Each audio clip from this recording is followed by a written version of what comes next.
The road to the Dome begins with some inclement weather. First round of the playoffs here tonight between St. Augustine and Holy Cross. The Division I playoffs, 7 versus 10. Hold on to your hats. It should be a good one. Game time coming up next.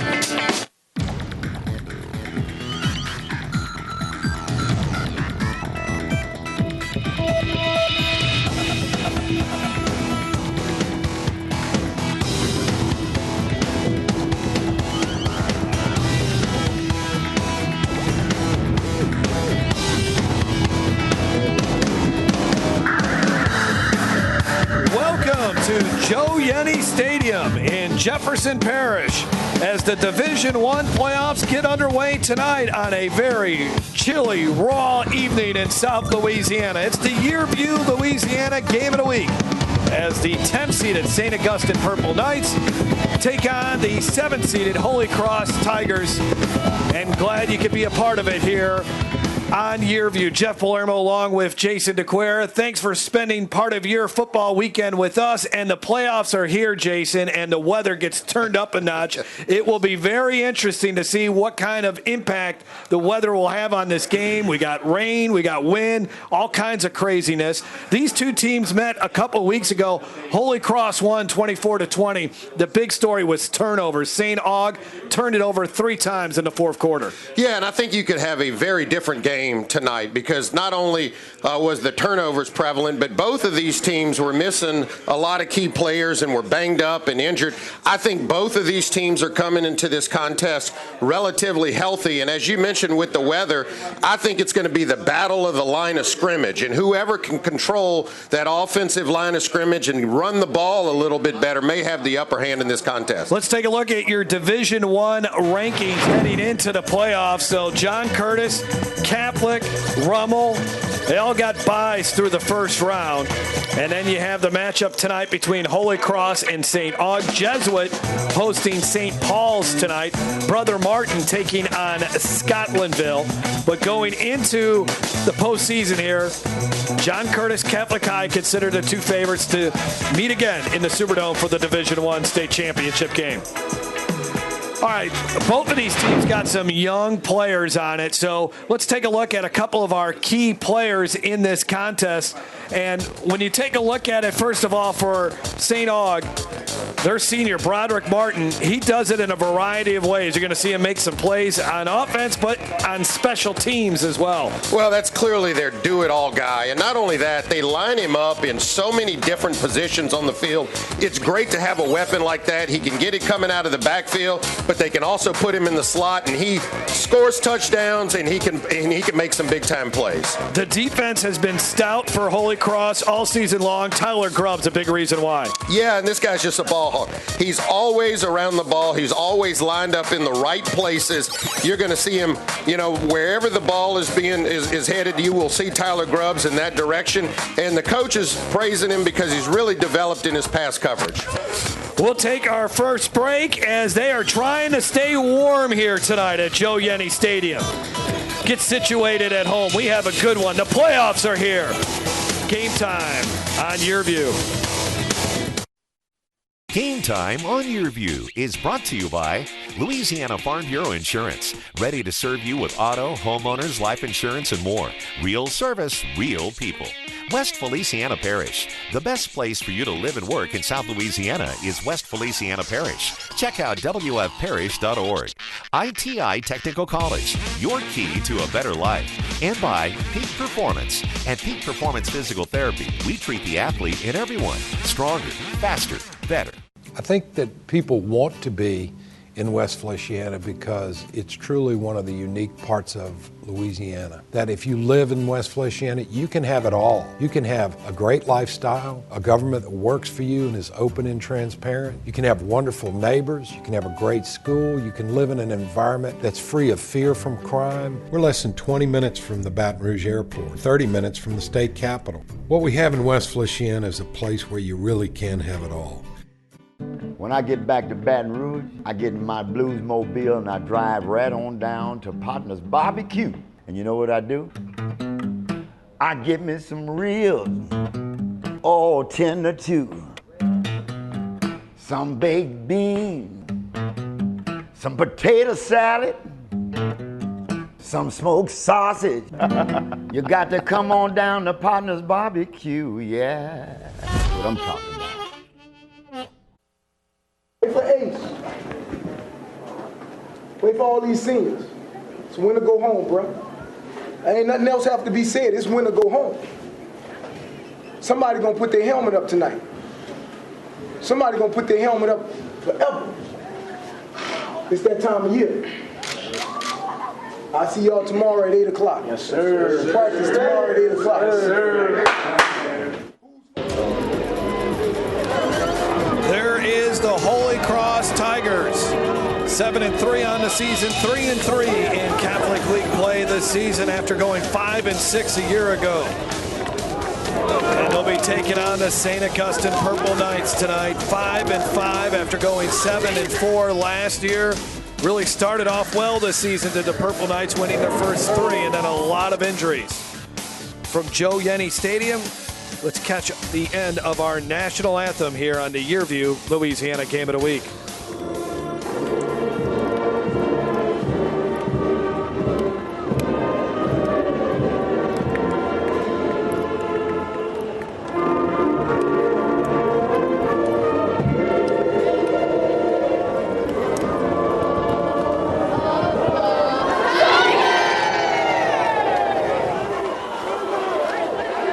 Moments away from kickoff.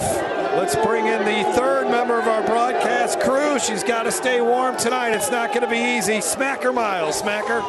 Jeff, I made the mistake of not bringing my hand and foot warmers, but these cheerleaders are keeping me pretty energized down here. This is going to make momentum even more important in this game, as these teams want to be ahead and looking towards that quarterfinal playoff game. Here's what both coaches had to say about how their team is headed into this game. I think, it's when to go home, so they feel really good. They're enthused about it, in the playoffs, everyone raises their level, so they're excited about playing. I think we're on the upswing right now. We're getting better. It's a new coaching staff, a new coach, and they're starting to get familiar with the system that we're in place. We're as healthy as we've been all year. We had a rash of injuries in the middle of the season, and we're about as healthy as we'll be. The winner of this game will face Catholic High of Baton Rouge in the quarterfinals. These teams are very excited and ready for this game. Jeff? All right, Smacker, stay warm down there. St. Aug won the toss. They deferred to the second half. Jerron Marks has it teed up and ready to go. Back to return for Holy Cross. It's Jalen Johnson. And again, the conditions not easy to play football in. Wind is really howling out there. Every now and then some bursts of rain come crashing down. Hopefully the rain, though, is out of the area, and just the wind and the cold is the biggest thing to deal with. Good kick there by Marks as it finds the end zone. So we'll see the Holy Cross offense here first. They average 24 points a game. Both of these teams have played two different quarterbacks this season. But for right now, for Holy Cross, it's John Dade Wooten. He's a sophomore, 6'2", 165 pounds. He's 3-1 as a starter. Beat Broderick Martin a couple weeks ago. Threw for 192 yards in that game. Brian Broussard is the other quarterback that they have. There's the look at the numbers for Wooten. St. Aug defensively, they're allowing 24 points a game, and they'll run it on the first play. Handy has had some good games here lately, but that time he got thrown behind the line of scrimmage. Byron Turner, one of the men there defensively for the Purple Knights. Let's take a look at your starting lineup for the Holy Cross Tigers. There's Handy. He's been running the football very well, nearly 1,000 yards on the season. Tyler Kirkwood, a good receiver, 50 catches on the season. Joshua Remedich, good offensive lineman who is back after suffering a concussion earlier this season. Grant Jenny, he's a good one too. So is Austin Werland. The offensive line is as healthy as it's been in a long time. There was a flag on that last play. It was offsides on St. Aug, or it was after the play. 2nd and 9, so I don't know, or was it a face mask? I didn't catch it. All right, Coach, we got 12. All right, so 2nd down and 9 as the play counted. And Wooten's in shotgun formation. They'll run it again. Handy up to about the 25-yard line. Let's take a look at the starting lineups. Defensively for the St. Augustine Purple Knights, their defensive coordinator, Adam Giglio. They held Holy Cross to 61 yards rushing in the first matchup. Saw Turner make a tackle already in this football game. Christopher Confident is a good player that has been bothered by a high ankle sprain, but now he is back. Damon McFarland's a good all-district cornerback out there.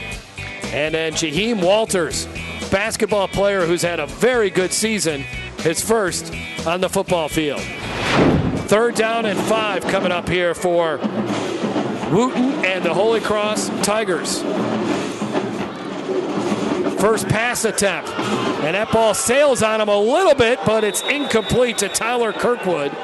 And a 3-and-out for the Holy Cross offense to begin the game. Well, and the other thing, too, Jeff, the direction that Holy Cross is headed right now and is driving the ball is where the wind is really cutting in their face. And so it's going to be hard to move the ball from right to left on your screen. Obviously, if you're going left to right, the wind is with you.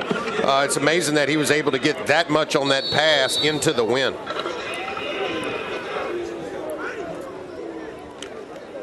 Holy Cross will punt the football away. Brian Broussard handles that.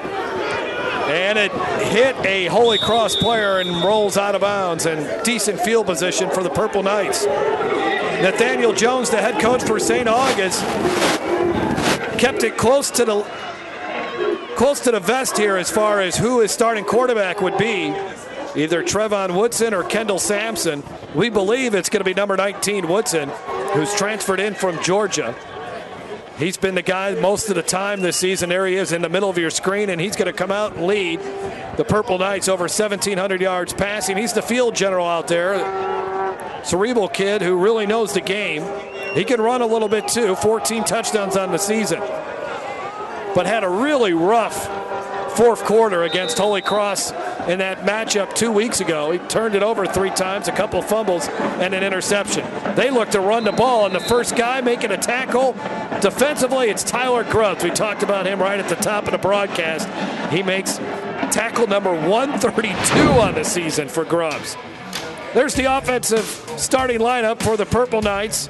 Mahmoud Bailey, Kai Matthew, he's the cousin of Tyron Matthew. Broderick Martin, we already told you about him. The offensive line, Darrell Lewis is getting back to full strength. On the run here, and actually it's a turnover. No, excuse me. That's Justin Doyle on the big carry, but there is a flag here.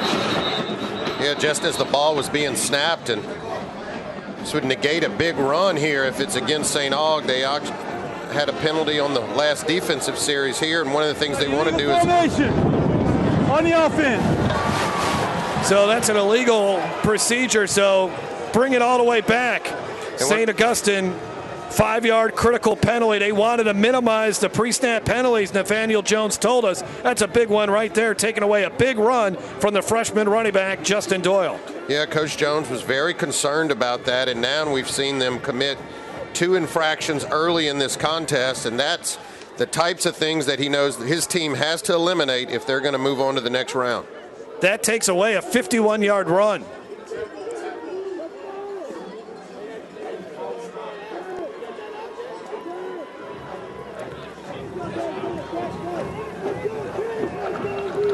So a 5-yard penalty moves it back to the 39-yard line.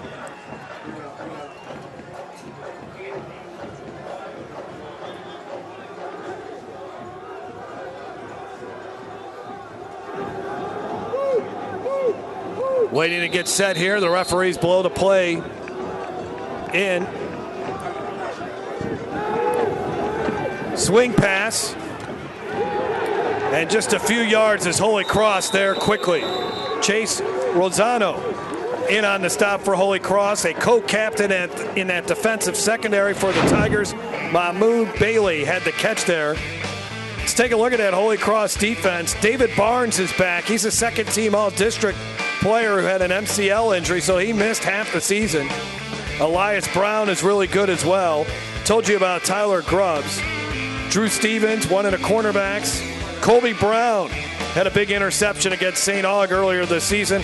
Jackson Wallace, 45 tackles and a couple of interceptions on the year. Third down and long now for the Purple Knights. Woodson throws into triple coverage, and it was nearly intercepted but caught. And a big first down. Kai Matthews somehow caught that ball. Well, his cousin's the Honey Badger, but looked like he took what he wanted there, Kai Matthews. Yeah, look, this was a big-time throw from hash to hash, and Kai Matthews comes back to the football and just plucks it out of the air. Good, strong hands in the middle of three defenders, as you mentioned, but good, strong throw there. And just a great catch with his hands and ensuring that he picks up the first down. St. Aug does have the win at its back. Great grab there by Matthew, his 22nd catch of the season. On the carry here, this is the freshman, Justin Doyle, who's rushed for 462 yards on the season. He's a big kid for a freshman, 5'11", 205 pounds, averaging nearly 6 yards a carry. The Purple Knights averaging 146 yards on the ground during a game, 225 through the air. Second down and 7. Make it 8. They go back to Doyle. Doyle, not much running room there as Holy Cross covered it up quickly. Another tackle for Tyler Grubbs, number 52. Well, and St. Aug is a relatively balanced offense, and they were banged up along the line of scrimmage too. Coach Johnson said, hey, if his offensive line is now beginning to gel and healthier, they should be able to run the ball, and they want to run the ball as well as throw it. Third down and 7. For the season, St. Aug is 39% on third down conversions. Holy Cross has allowed their opponents to convert on third down 45% of the time, and another pre-snap penalty. Yeah, I think they're, let's let him make the call here. Ball start on number 40 offense, 5-yard penalty, still third down. I think they're confusing St. Aug a little bit. You know, Holy Cross is bringing some of those linebackers to the line of scrimmage and showing blitz, and sometimes you'll get some of those offensive linemen to jump when they're showing the blitz. It was actually one of the wide receivers, DeAndre Cooper, who was the guilty party there. So now it makes it third down and 13. Opening drive for the Purple Knights after Holy Cross went 3 and out offensively.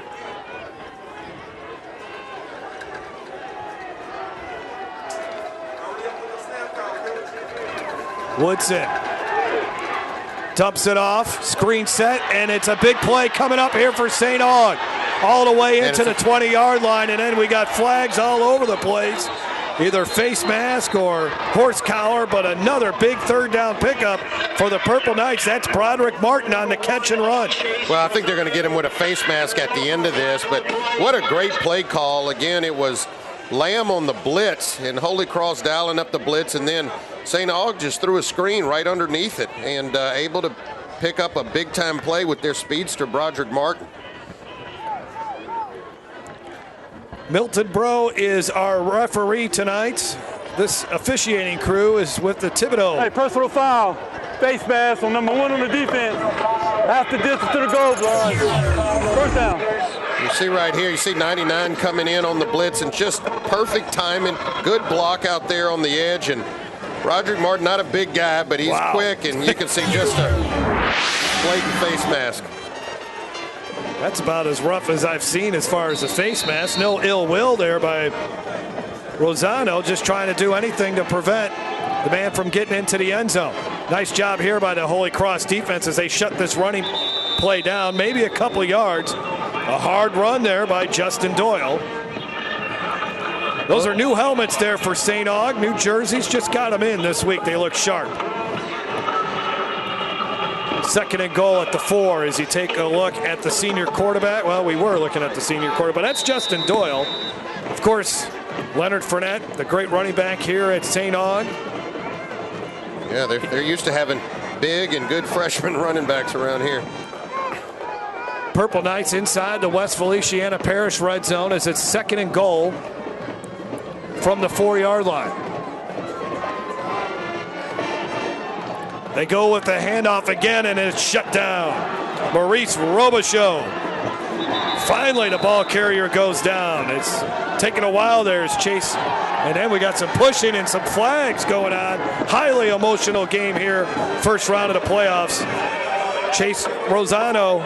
Well, not only that, these two teams just faced off 2 weeks ago, and so they're in the same district. They know each other very well, and obviously Holy Cross got the upper end of that last contest, and they're going to be fired up. Hey, dead ball, personal foul on number 9 on the offense.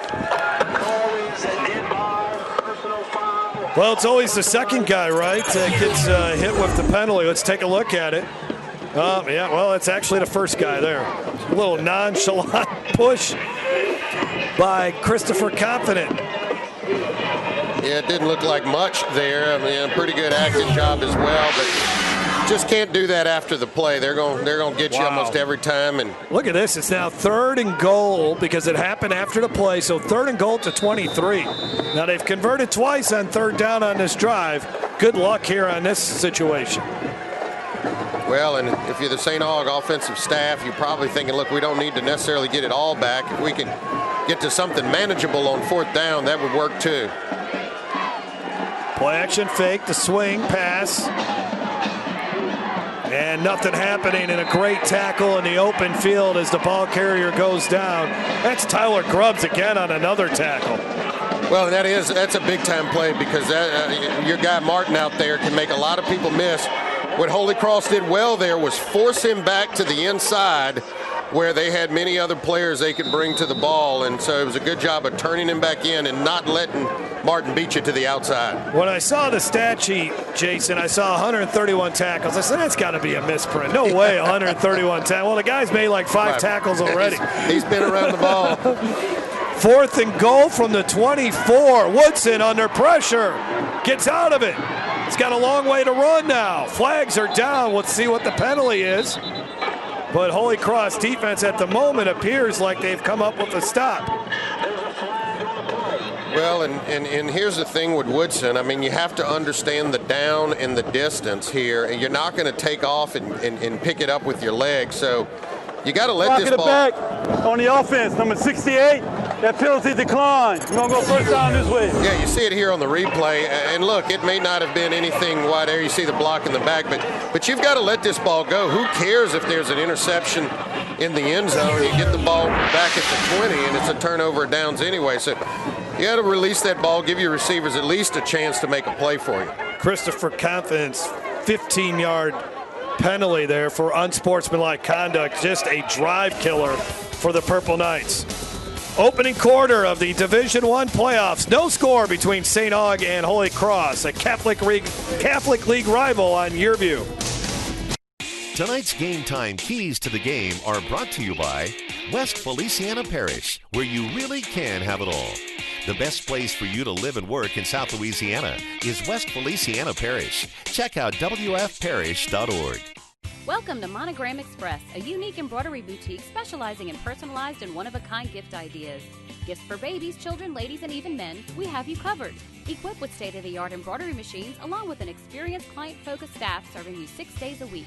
Check out the area's largest selection of letters, designs, and thread colors. We're your one-stop embroidery shop, handling personal, corporate, team, and school logos, and you're welcome to bring in your own items. Conveniently located at 2109 Veterans. Monogram Express makes your ordinary gifts extraordinary. Tonight's game time starting lineups are brought to you by Peak Performance. At Peak Performance Physical Therapy, we treat the athlete and everyone. Stronger, faster, better. Choose Peak.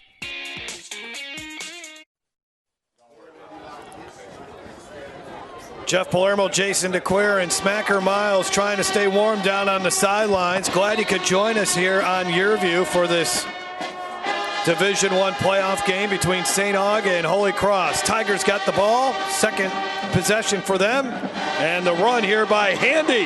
And Handy's got a first down and more. Upended at the 37-yard line, tackled by Josh White. Let's take a look at our keys to victory. Well, first of all, for St. Aug. For St. Aug, they want to minimize the pre-snap penalties. We see they haven't taken advantage of that. They've gotten some early penalties. Their O-line needs to set the tone. You know, they're getting back healthy. They want to run the football, and Broderick Martin needs to make some plays. We saw him make a big play on a screen, but you got to keep him going. And for Holy Cross, They don't want to beat themselves, just play their brand of football. They want to try to keep up with St. Aug's speed. They know they have a lot of skilled players out there, and Holy Cross has a ton of sophomores on their squad, and they all need to play big tonight. Yeah, the quarterback, John Dade Wooten's a sophomore, Jaden Handy. On number 68 on the offense, 10-yard penalty. Replay first down. And a holding penalty called on Holy Cross. That's Jalen Womble, number 68. Well, let's see if we can get it right here in the screen. 69, yes, excuse me. You can see got both arms on the outside. They're gonna get you for that. And now we've seen two big runs negated by both teams. So now it is first down and 18. And the wind blowing directly at you, so it's gonna make it even a tougher situation coming out of your own end zone here. Give the ball to Handy again. Good tackle there at the 9-yard line.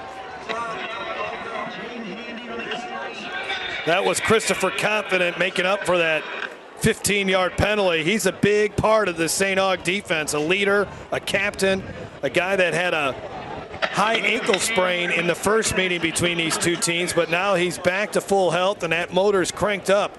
5'10" senior who's got 36 tackles on the season coming into today's game. Yeah, both of these teams have endured a lot of injuries, and at key positions between the two teams, they were 8 torn ACLs, 4 apiece.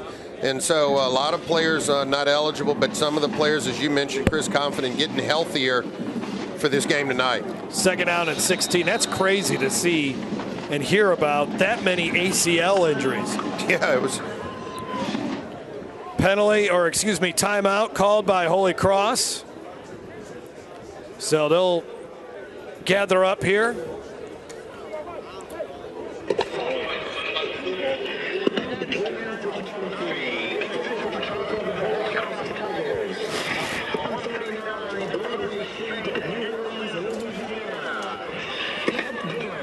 Well, don't miss any of the action. Go to YurView.com/football and sign up for the Game Time newsletter to get the previous week's highlights, stories, and recruiting news, along with a preview of the upcoming week's matchups delivered straight to your inbox. That's YurView.com/football. Holy Cross 7-3 on the season. Guy LeCompte, their first-year head coach, who was out of football, or at least out of coaching last year after a great run at Mandeville. And the expectations are high here at Holy Cross, and he's done well with this group. As there you take a look at Coach LeCompte. He's gave us a great line when we had a chance to talk to him. As you take a look at what they did this season, at least in the regular season, 4-0, and then they hit, both of these teams hit a slew of injuries, as we talked about during the middle of the campaign. So Jesuit, they lose to Rummel, only scoring 3 points. They beat Broderick Martin in a character game. Lost to John Curtis, who went undefeated in the regular season. And here they are at 7-3. They grabbed the number 7 seed in the Division I playoffs, but they were 5-6 last year. And Coach LeCompte told us it's been like building a plane during flight. I don't think I've ever heard that expression before, but well, and I don't ever want to be in flight and they're building my plane, you know. So, but he really didn't take over until June. So you're trying to install a system, an offense, as we have a whistle. I think St. Aug called timeout, and they did. But they're trying to install a system, an off-season conditioning program, all at the same time. And Guy LeCompte is a well-respected coach.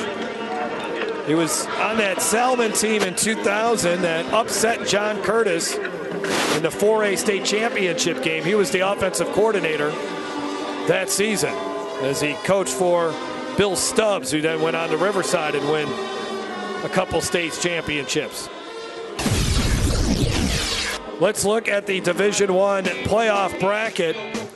So as you see, 4 teams have a bye, and the winner of tonight's game will head up to Baton Rouge and take on the Catholic High Bears. St. Paul's Jesuit, I think that's going to be a very interesting game. I think St. Paul's is one of these teams to keep an eye on. And then you can't forget about Evangel in this bracket as well. They might face John Curtis in the quarterfinals. You can have some great semifinal matchups. Curtis versus Evangel. And then possibly you could have Catholic versus Rummel.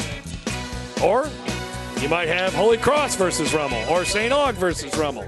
So should be fun to see how this bracket breaks down. But Guy LeCompte, he knows how to direct a team through the playoffs.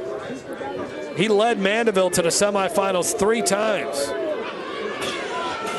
Helped Mandeville get to the playoffs 11 times total. On 3rd and long, Holy Cross just runs it. Well, they played a little conservative there. Obviously, 3rd and 16, wind against you. They don't want to make any early mistakes. And I really believe for both of these teams, you'll find when St. Aug is going against the wind, they're going to play conservative, make sure you don't make mistakes, and then try to capitalize when you have the wind in your direction. Also see St. Aug trying to adjust their return team. Earlier, they were too far back, and the wind knocked the ball down, unable to get a return. Punt from the end zone. And it bounces, and it's down at the 40-yard line. And again, probably didn't make the adjustment with the return guys that they needed. Could have brought them up another 10 or 12 yards and possibly fielded that ball. You're just not going to be able to punt it through that wind. Brian Broussard, the punter, running off the field as he's had 2 punts now into that wind. Only a 28-yard punt that time. Great field position here for the Purple Knights at the Holy Cross 44. And you got to capitalize on it. Not only 1 minute and 57 seconds left in this quarter, so St. Aug needs to take advantage of the good field position and the weather in their favor. On the read option, Woodson around the left end for about 6. Woodson has rushed for 346 yards this season. See, and if I'm St. Aug, I'm going to try to go relatively quick here because, again, they'll change sides during the quarters.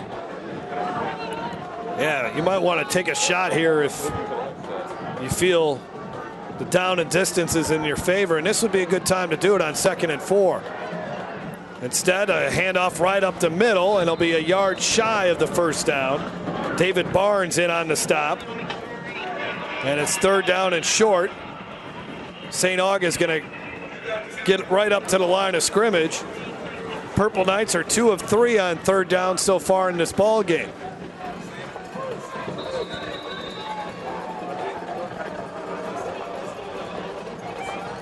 Woodson keeps it, a nice move, and has a first down to the 28. Well, Woodson is a big fella. I mean, he's got some height on, but he's also thick. I mean, he's got some size, and he can handle a lot of those inside runs, and you got to bring your A game when you go to tackle this quarterback. If not, he'll drag you for a couple of yards.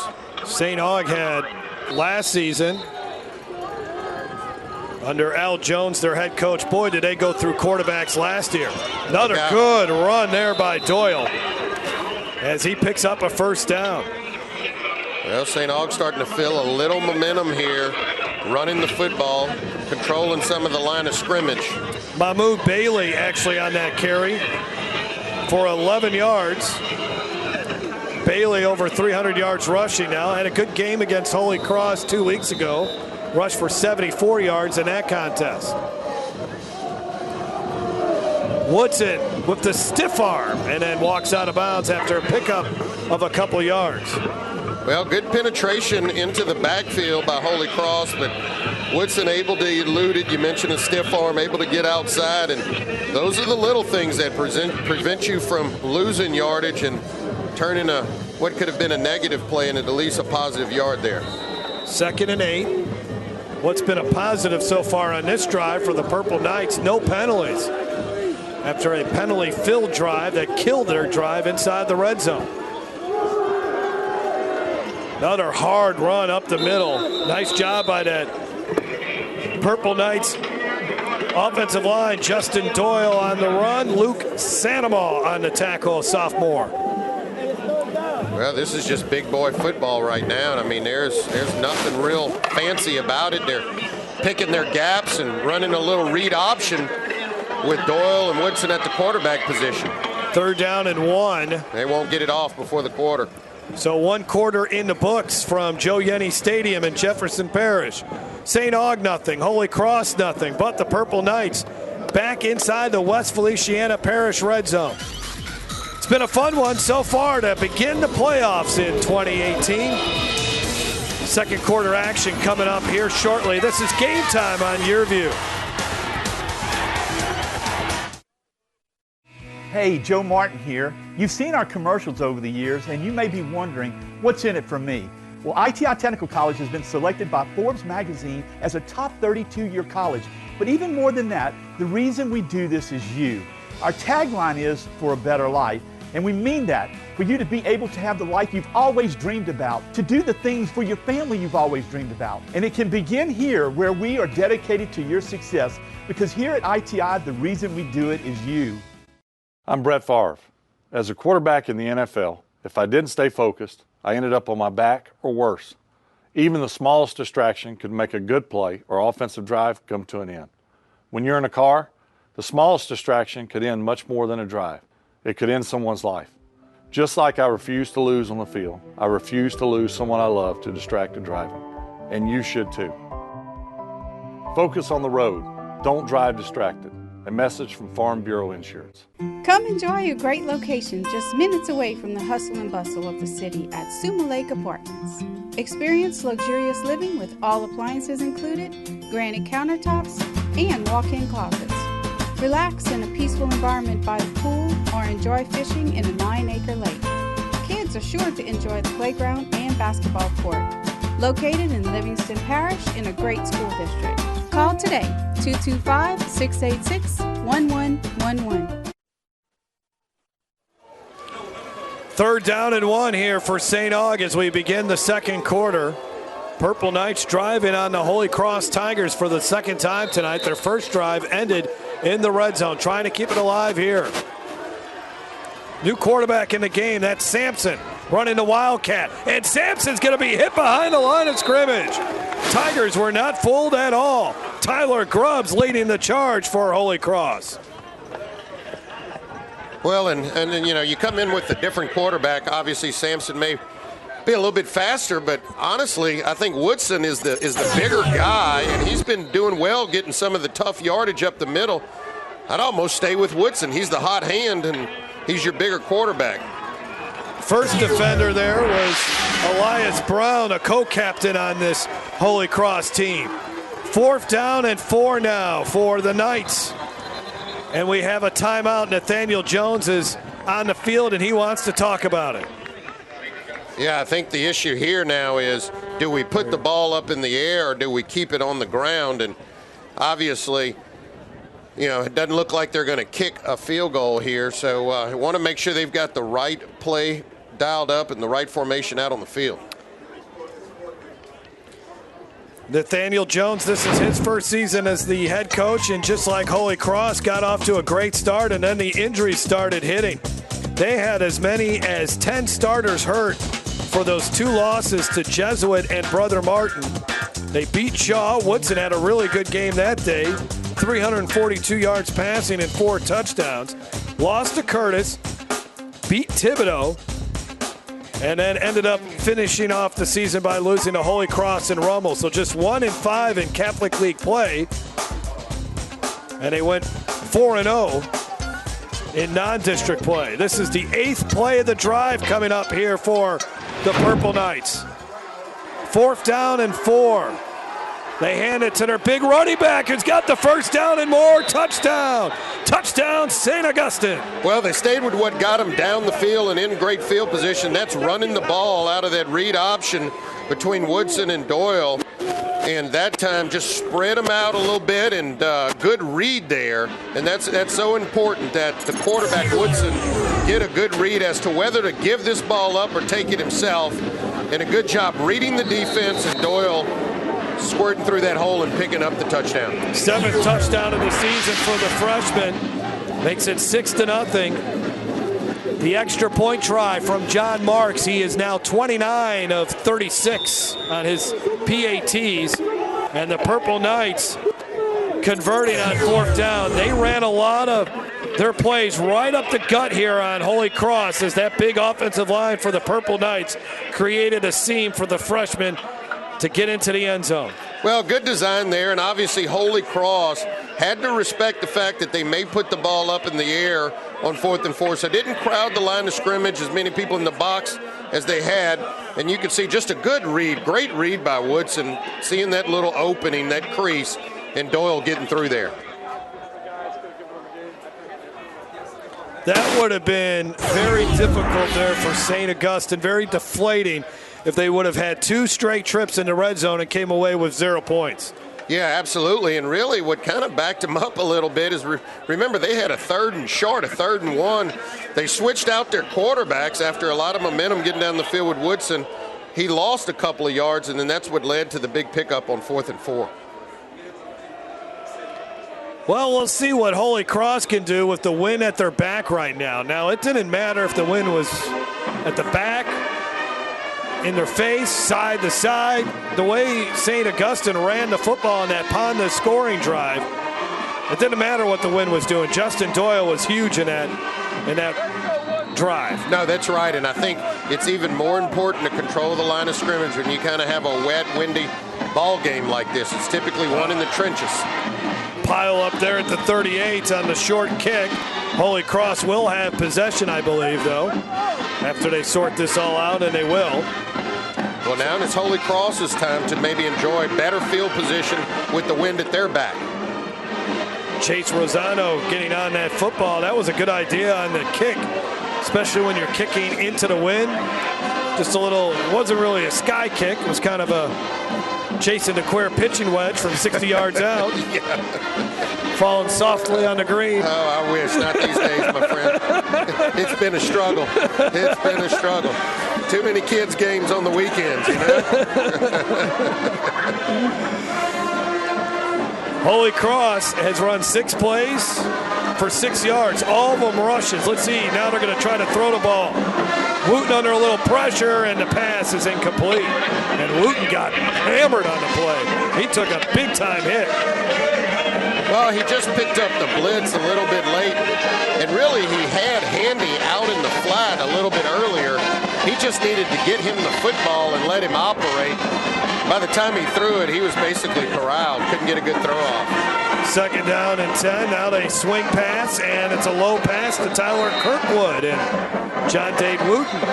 Yeah, again, a sophomore here, and you wonder, well, where's the nerves at with your team down 7-0? Yeah, this is a part of their offense, and he's got to settle down because those are just the ABCs of this offense, just getting the ball out wide, you know, quick hitches, getting it to your skilled players, but you got to complete those throws. Those are basically like running plays for this offense. Holy Cross has converted on 3rd down only 26% of the time. This is a tough chance here. 3rd down and 9.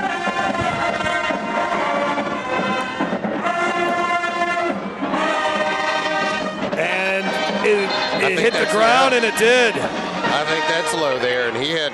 Alondre Wells could not snag it, and Wooten did a nice job shuffling his feet, got out of the pocket, found an open guy, but he just didn't deliver it. Yeah, just not in. And, you know, the coach was talking about, that's incomplete. Yeah, it's definitely incomplete, but my thought was, 13 had a shot to actually catch that football. It actually made it to him in the air. That was Wells, and I think he had a chance to catch that. It did not skip off the ground before it got to him. Broussard, the punt, almost had it blocked. A high punt here that now takes a Holy Cross bounce and gets out of bounds, and a nice job by Broussard. What a difference it makes when you got the wind at your back. Yeah, it does. You got a good friendly roll there that'll pin St. Aug back. 44-yard punt by Broussard. And St. Aug will start this drive from their own 18, up 7-0.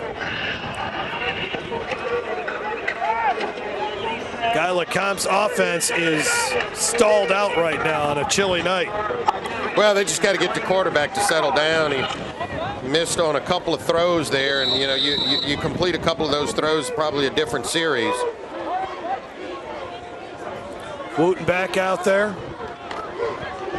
And they'll run it. This is Bailey. Bailey, good tackle there by Rosano. Lozano, the co-captain, 35 tackles on the year, a 3-year starter, really a tough kid. Does not want his high school career to come to an end tonight. Well, and St. Aug will use 3 different running backs, and now you've had a chance to see all 3 of them early in this contest, and I'd expect them to keep trying to pound the ball a little bit here. 2nd and 6. And a mishandle back there. I think Woodson got on it, though. Yeah, he did get it back, but that's very fortunate. And again, just a little miscommunication with the read option.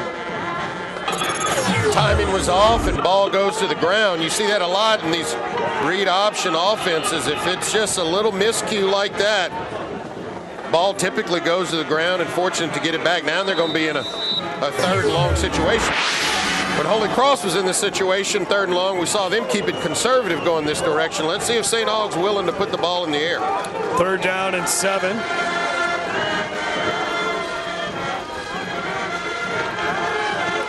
Woodson feeling a little pressure. Good pass, good catch over the middle. There's a flag down and then another flag down. Right now it's enough for a 1st down to Broderick Martin, but let's wait and see what all these flags are about. Yeah, I think they're going to catch him with a block in the back here, and this is going to negate another what could have been 1st down and a good play call. Illegal block in the back on number 10 on the offense. 10-yard penalty. Replay 3rd down. Wow, just shooting themselves in the foot here. And the reason I like the play call is because you're not throwing the ball a long ways in the wind, but you can see it right there. I mean, that's pretty clear at the top of your screen. And just can't do that. 5 penalties for 40 yards now for the Purple Knights. As that was Joseph Miller, the freshman, with the illegal block. It's 3rd and 14. Maybe look for another screen or another quick slant, something of that nature. If not, they'll keep it conservative here. Yeah, there's the swing pass now. Did that go forward or was that backwards? They ruled incomplete. Well, those are always dangerous there as he tried to get the football to Bailey. And St. Aug now will have to punt with the wind in their face. Yeah, and Bailey shouldn't have waited for the refs to make that determination. You got to go get on that football. When you don't know if it's thrown back or forward, it's Bailey's job to get out there and recover it and let the ref make the proper call. But down you're right. Again, now Holy Cross is getting an opportunity to flip the field position because St. Aug backed up, punting into the wind here. Colby Brown is the man deep to handle this punt for Holy Cross. Almost a high snap there, but that's going to be a 1st down, Jeff. That was a roughing the punter if I've ever seen it. Devin Coatney is the punter. Now this is going to drive Coach LeConte crazy here because you were going to get the ball in great field position. Just no need to do that. You're already going to get good field position. Roughing the punter, number 40 on the defense. 15-yard penalty, automatic 1st down. I mean, you had St. Aug on their heels, and that's just coming in late. It's bad technique, and you know you're taught not to go high on the punters. You're supposed to go take the ball off their foot, and that's just obviously ill-advised play there. Pascal Porsche, a mistake you can't make, especially when you're a senior. Well, and you're going to get the ball in great field position anyway, so there's just no need for that. So now it's 1st and 10 for St. Aug at the 29-yard line as this drive stays alive. I mean, that punt may have gone 10 yards. It was only a 2-yard or negative 1-yard punt. That's what I'm saying. So I guess gross it went 10 yards, but the way you count punts from the line of scrimmage, -1. Once again, they find some running room right up the middle as that was Bailey on the carry. 13-yard run. I like how St. Aug is mixing in their running backs between Justin Doyle and Mahmoud Bailey. And I'm going to tell you, that roughing the punter, it may be a critical play in this game. I mean, when you have an opportunity, wind at your back, get the ball back, and now St. Aug on the move. Let's keep that in the memory bank. From the 42, the swing pass, complete to DeAndre Cooper, and a pack of Tigers brings him down. A loss of a yard, probably. Well, that's a good job by Cage there. he was being blocked, and he was able to get off of his man and go make the tackle, and that was a superb play, because if he doesn't get off his block, that play's going for a little while. That gives you a sense. Look at Coach LeComp's pants, just how fierce that wind is tonight. A little British Open action, huh? 2nd down and 11.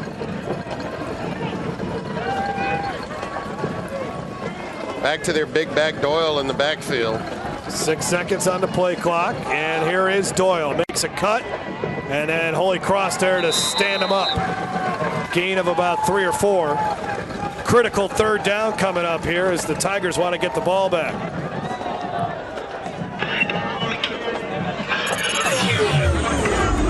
Well, look at this. Look how strong the wind is here. Look at blowing people's hats off. I said it at the beginning. Hang on to your hat. Man, I've lost a few like that in a fishing boat before, man. Oh, boy. It is. It's tough. And you can't really notice it from those shots there, but if you look at some of the towels and the umpire's the top shirt there, it's blowing pretty good out there. At least the rain has stopped. 3rd down and 7. Woodson keeps it, and he'll be stopped a couple yards shy of the 1st down. That was a nice job. I believe that was Elias Brown who got off his blocker and made the tackle. This is interesting here. It looks like St. Aug is willing to at least look like they're going to go for it right at midfield. And the reason this is critical, again, is because if you don't pick it up, you're giving Holy Cross tremendous field position. I like the call here, Jason. Holy Cross's offense hasn't done anything all night. Might as well just go for it. Or at least try to draw them off sides. That's what they're trying to do with the hard count with Woodson. 12 seconds coming up here on the play clock.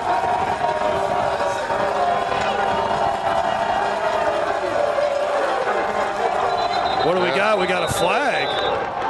Illegal motion or illegal procedure, false start. Number 70 on the offense.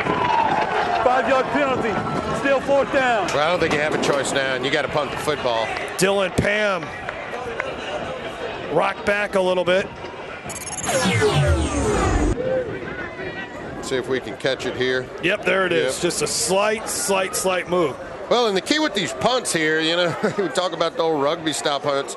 You want to keep the ball low. I mean, you don't want to try to punt it up in the air. You want to just kind of, squib that ball down there, keep it out of the wind. Try to get as much distance as you can. 6'3" Devin Coatney will punt it away, and look at the wind just blow that thing back. Yeah. I mean, that's about as good as you can do it, though. Heck, you could almost gone for it. Yeah. 14-yard punt. Ball at the 42. I told you before our broadcast tonight, because of these conditions and student section for Holy Cross all bundled up, there are going to be some upsets tonight. The weather is going to impact.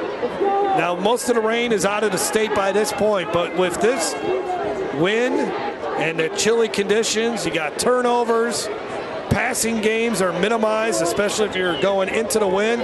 We're going to see some upsets throughout the state tonight in the 1st round of the playoffs.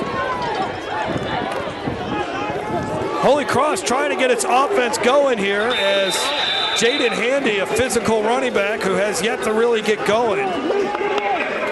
Last week he had a 67-yard touchdown run, but the more he gets the football, the better he gets as the game goes on. He rushed for 235 yards against John Curtis, so that gives you an idea of how talented this sophomore running back is, and he had a couple of touchdowns against St. Aug in their meeting a couple of weeks ago. Well, you can just tell. I mean, he's got good vision. You go back to that last run, he was able to see that the hole there was not there, able to jump cut, and get to the outside. He's got tremendous ability. Didn't start the season as the running back. Had a torn ACL to their starting running back, and Handy becomes the guy, and he has filled in adequately for Holy Cross. Kelvin Hulbert is out for the season with the ACL. He had over 300 yards rushing. We have a problem with the chain, first down chain over there on the other side. Probably frozen over there. I know, it's not that cold, Jace. Not that. But not to you Chicagoans. Yeah. When it does get chilly, things just don't seem to work right when it's 80 degrees. I'll say that. Including your passing game. I get it figured out. You got really tangled up down there. You got to find a Boy Scout over there or something. Somebody needs to get their pocket knife out, I think.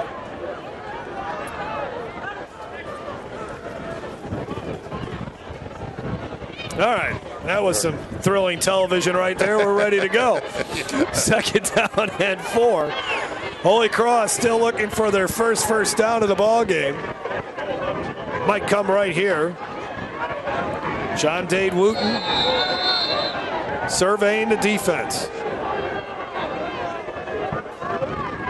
Play action fake, complete, and there is that first down to the 41-yard line of St. Aug.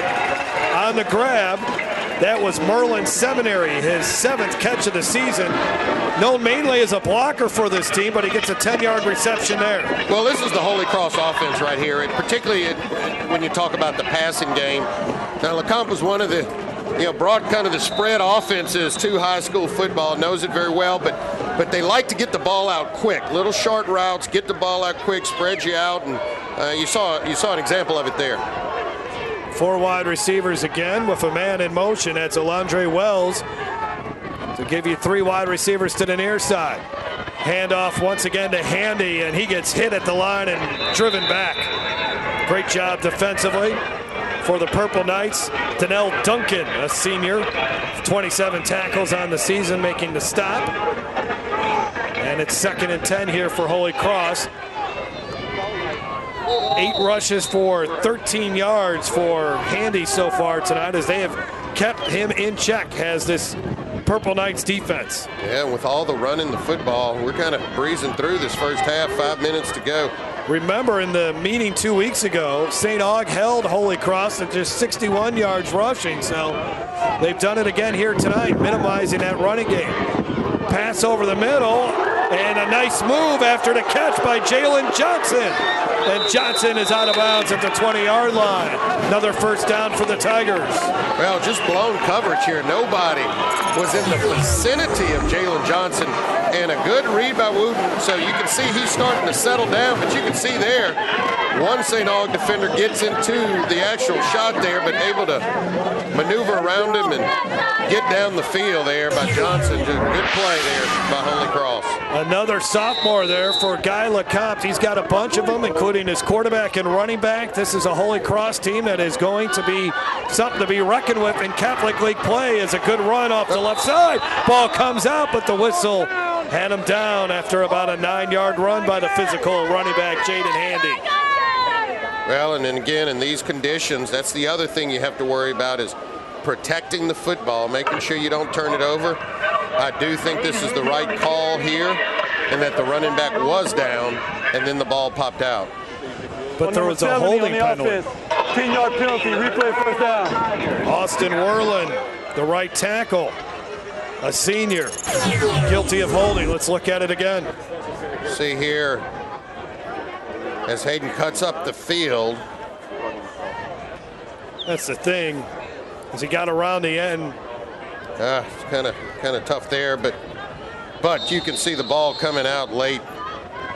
This may be our angle. Yeah, clearly he's down there, and then the ball comes out. The officials are going to have a discussion.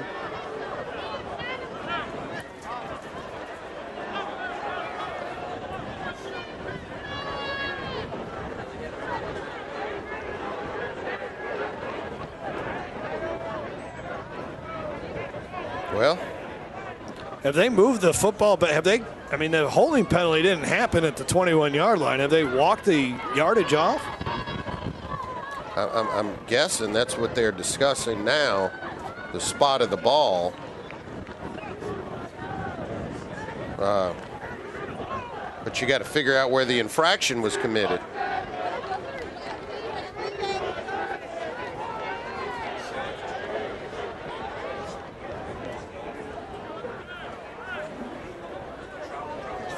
I mean, right now the way they have it marked off, the holding penalty would have occurred at the 18, which I don't think that was possible. And oh, they're having more troubles again. They might need to get the backup first down marker out there. All right. Now maybe can they? All right. Okay. Now the chains. I got you. I see what's going. I didn't see where the other chain was. Yeah. We were thinking it was over by the down marker. Okay. All right. Yeah. That makes complete sense now. All right. All right. Well, now we got all kinds of movement. Now that we figured out where the ball's set, we're going to move it again on the flag here. Busy night for this officiating crew. I got dead ball. Ball start. Number 6 on the offense. 5-yard penalty. Oh, wow. First down. I thought St. Aug had jumped there. That's Well, even the referee started marking it against St. Aug. He thought they jumped too, and Nathaniel Jones was like, "Wait a minute, that's against them."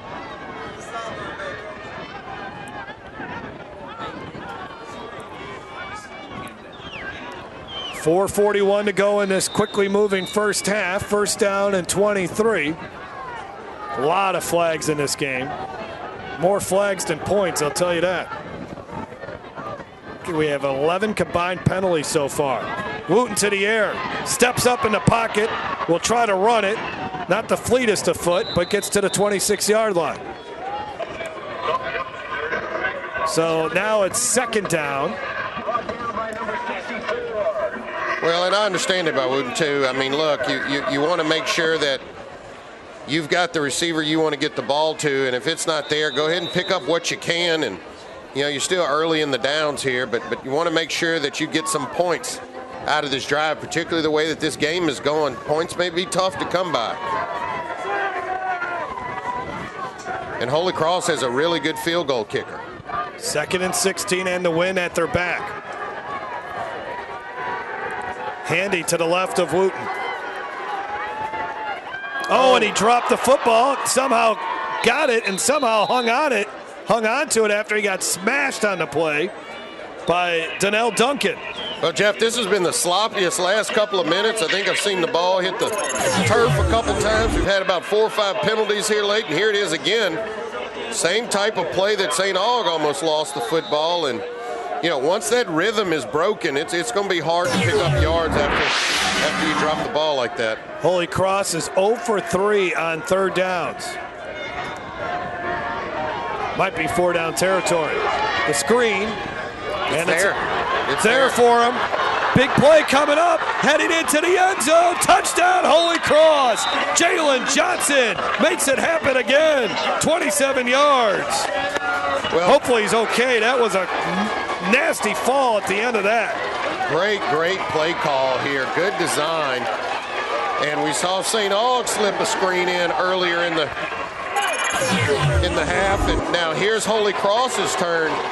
Just slipping a screen in, good blocking, and then you got Johnson. I mean, he just turns on the afterburners and does it again. And let's see if we can see the end right here.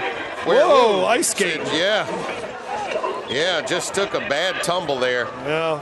But the well-designed play. You see all the blocking out front. Good job avoiding any blocking in the back, and now in the end zone and a chance to tie this game up. The Russian judge is really going to mark a blow after that slip and fall. Yeah. Extra point try. These are critical tonight on a windy night. High snap, but it gets through the uprights. We're all tied up with 2:54 to go before halftime. St. Aug and Holy Cross. These two teams played a tight one 2 weeks ago. Looks like we got another one on our hands. Jalen Johnson into the end zone for the 4th time this season. This is YurView. Tonight's Game Time starting lineups are brought to you by ITI Technical College, your key to a better life. Check out the stories behind the games. Visit yourview.com/Louisiana. I didn't tell you guys about the game the other day. My seats were right behind. You're not thinking about if you set the alarm before leaving the house. You're thinking about how you caught the home run that extended the series to 7. You're thinking you finally have a baseball story to rival theirs. You're thinking about how you caught the ball barehanded without spilling a drop. You're not thinking about if you set the alarm. Well, maybe just a little. Stay close to the moments that matter. Cox Home Life will take care of the rest. Tonight's Game Time keys to the game are brought to you by Podna's Barbecue. Slow cooked, fall off the bone perfection, and the best baked beans in America. For more Game Time high school football coverage, check out yourview.com. Holy Cross on the board on the touchdown catch on 3rd and long for Holy Cross. Jalen Johnson. Woodson's 15th, Wooten's 6th touchdown pass of the season. They can't keep the ball on the tee. The wind's blowing so hard. And, you know, if I'm Holy Cross here, I'm not going to just pound this thing into the end zone. I'd try to sky kick this and make St. Aug try to bring it out. You may be able to tackle them or pin them back even deeper. And it's going to be even more difficult going against that wind. There was a 15-yard penalty on the touchdown play, so that's why they're kicking off from the 45-yard line. And it will be into the end zone for a touchback. Yeah, I mean, now at least they get some breathing room. I'd have tried to pin them back there. 2:54 left to go before half. This is a critical drive for St. Aug to at least pick up a first down and don't give the ball back to Holy Cross with the wind at their back. Let's go down in the field and hear from Smacker. Guys, Joe Burrow, LSU's quarterback, said earlier this week that while they're at Arkansas, he's going to be going sleeveless because he's an Ohio boy, which I guess I could understand. I'm not from Ohio, but these guys are from Louisiana, and we have several guys sleeveless out here just jumping around, making the best of the weather. Lots of energy on the sideline right now.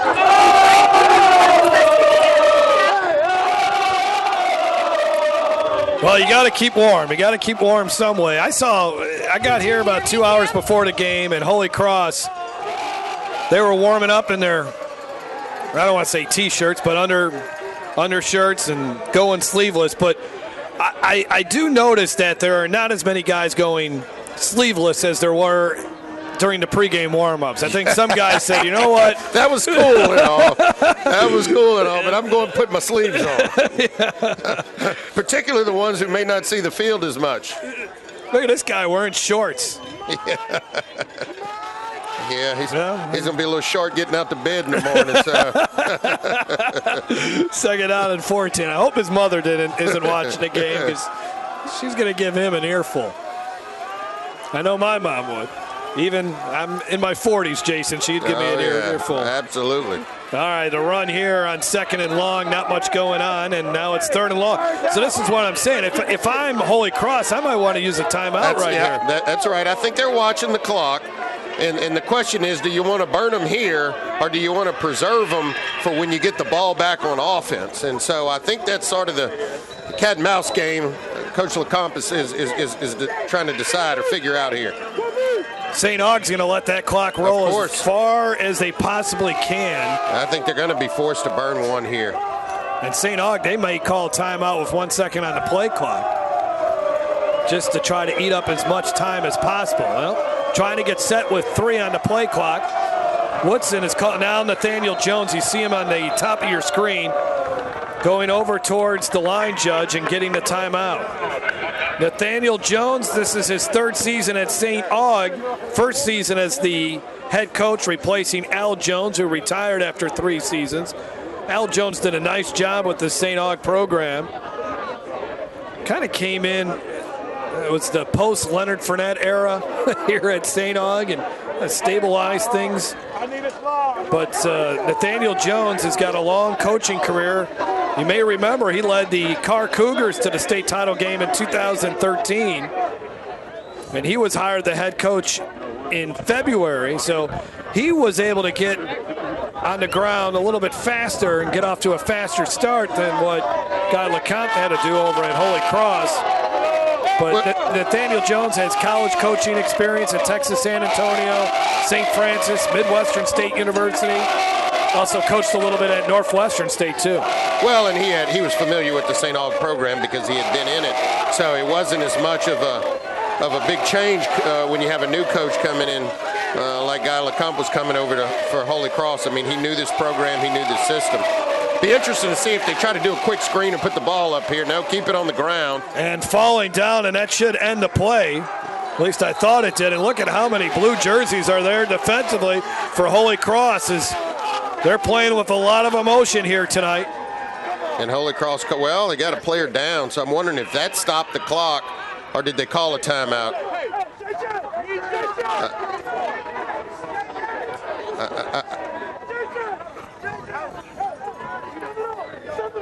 And that is Chase Rosano, who's limping off the field. How many timeouts did they burn one just there? Did they burn one just there?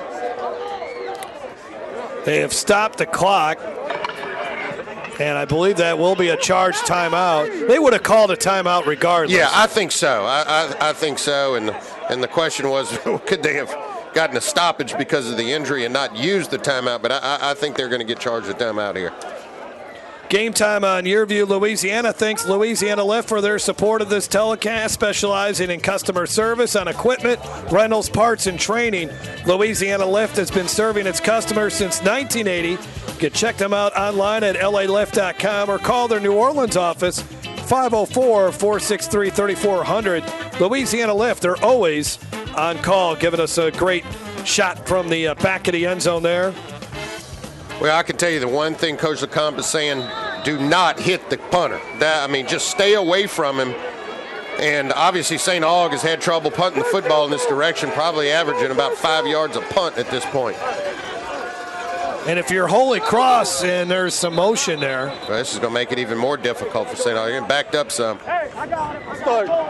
52 wide on the offense.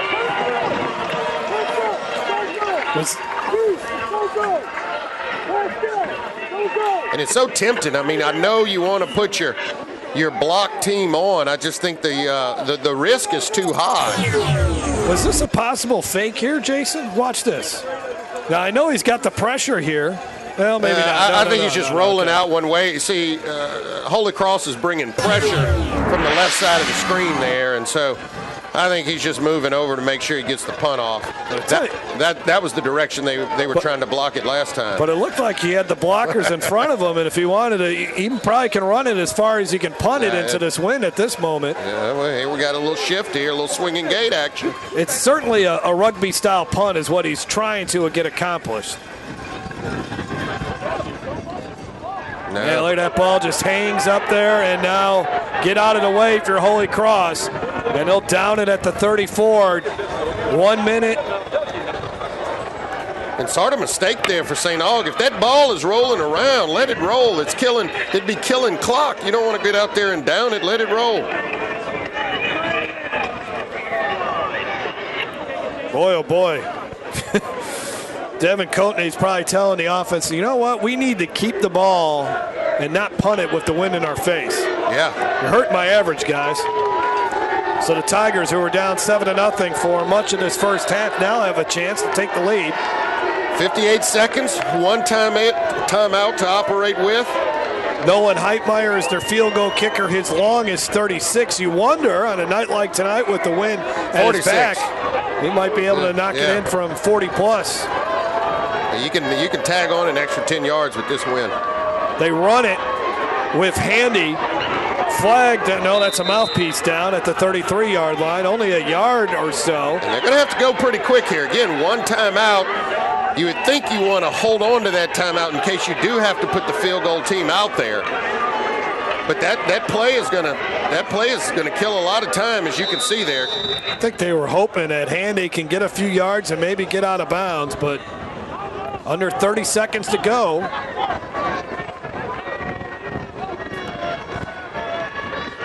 Ball tipped and incomplete. That may draw a and flag. Another flag. That is going to go against Holy Cross. That is a bad mistake there, and that's going to be Seminary, number 11. And that is just going to be one of those plays to drive the coaches crazy, because now opportunity to put points up, you're about to get backed up 15 yards. Hey, got dead ball. Personal foul on number 11 on the blue on offense. 15-yard penalty. Just can't have that. Watch here at the end. They're tangled up, and that's fine. You're tangled up, but watch the push-off at the end right there. Driving him into the sideline, clearly out of bounds. That's going to draw a flag every time. These two coaches are going to have to tell their guys to settle down a little bit at halftime. And that's just, you just can't have that right there. You got to understand, hey, it's a tie football game, playoff game, and we got a chance to put more points up before the half, and you go and commit a penalty like that, it's going to make it tough. Dead ball penalty, so the down count, so it's third down for Holy Cross, and they got 23 yards to go from the 47. Wooten. Incomplete. Good coverage downfield by the Purple Knights defense, and they forced a punt with 16 seconds left. Well, if you're St. Aug, I'm coming after this punt. Yeah, but again, you don't want to give Holy Cross any new life here. I think, look, just get away from the football, and if you can survive going in this direction without giving up any more points, you hit that punter, that Holy Cross offense comes right back on the field, a chance to throw a ball into the end zone. What happened to the Maverick, Jason DeQuire? High punt. The wind will carry this a little bit. And then look at the foul. Oh, my gosh. That went down at the 4-yard line. That might be one of the more interesting punts I've ever seen. Well, you're going to get those favorable bounces. The wind hit it in that direction. We saw the last punt have a big hop like that and get a good roll. And clearly St. Aug here will in all likelihood come out and just kneel the football. 44-yard punt down at the 3-yard line.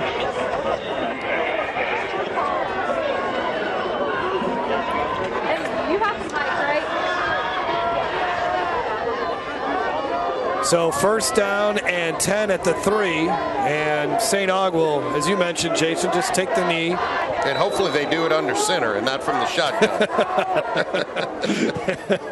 Don't want to kneel in the end zone.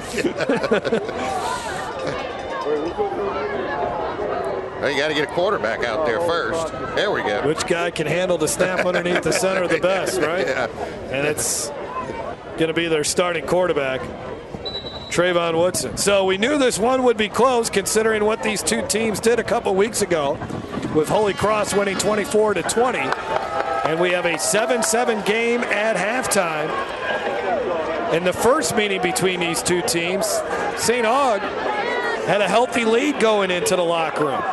Actually led it 14-3, and then Holy Cross came back to win it thanks to some turnovers by the Purple Knights. Well, I was saying at the outset, these two teams appear to be relatively even on paper. And I think turnovers is what might decide this game. We did not, despite the wind, the rain at times, did not see any turnovers. Saw the ball on the ground a few times, but no turnovers. Let's go down to the field and smack our mouths. Coach, you get off to a little bit of a slow start on offense, but they really get it going in the second quarter. What's the key to their momentum in the second half? I think really it's been the tale of two quarters, depending on which way the wind's blowing. You kind of get one-dimensional when the wind's blowing against you. So, yeah, I think it's been slow on both sides right now. What's the key to victory and winning the second half? Avoid mistakes, execution. Thanks, Coach. Thank you. Jeff? All right, Smacker, as the two teams will go in the locker room, warm up a little bit. Entertaining first half in this Division I first-round matchup. 7-7 is our score between St. Aug and Holy Cross. We'll be back after this. This is Game Time on YurView. Game Time Halftime is brought to you by Podna's Barbecue. Slow cooked, fall off the bone perfection, and the best baked beans in America. Gary Lewis Property. From apartments, condominiums, and townhomes, Gary Lewis Properties is a top provider in Baton Rouge of residential and commercial property for rent. Monogram Express. We make ordinary gifts extraordinary. And by Louisiana Lift. And Louisiana Lift, we're always on call. Check out YurView.com for in-depth high school football coverage. When I tore my ACL, I didn't think I'd ever be able to play soccer again. My doctor told me how important physical therapy would be, so I chose Peak. I'm glad I did. Now I'm stronger, faster, better than ever. Choose Peak. Choose Peak Performance Physical Therapy. When I get back to Baton Rouge, I get in my Blues Mobile and I drive right on down to Partner's Barbecue. And you know what I do? I get me some ribs, all 10 too. Some baked beans, some potato salad, some smoked sausage.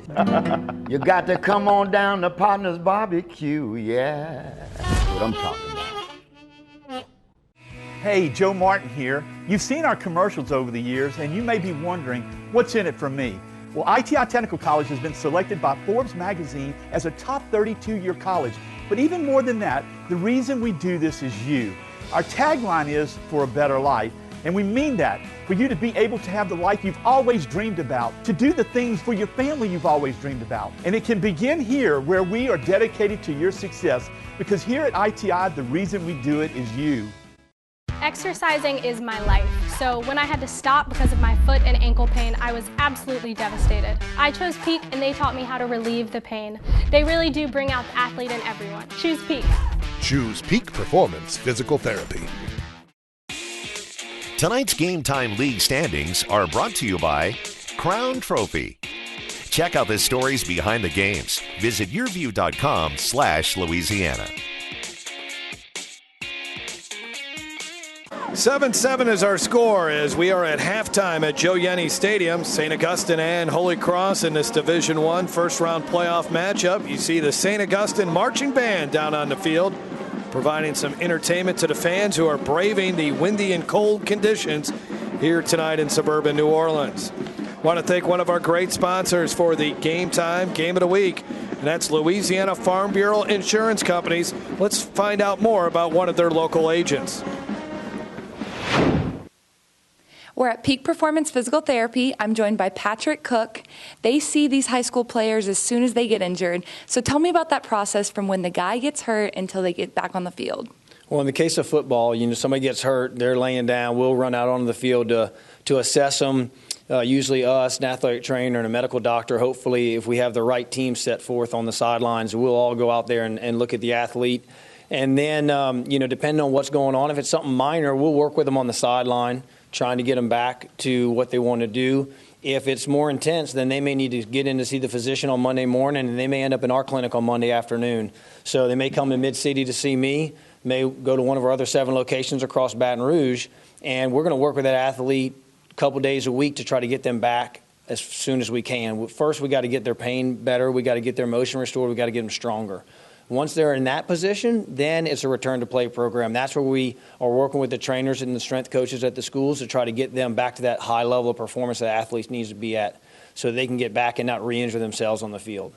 How important is for these guys to get immediate medical attention, whether it's minor or major? Well, it's important to have the proper team in place on the sidelines. If there's a cardiac event or a cervical spinal cord injury, you need to have medical attention immediately on the field, and that can be the difference between life and death.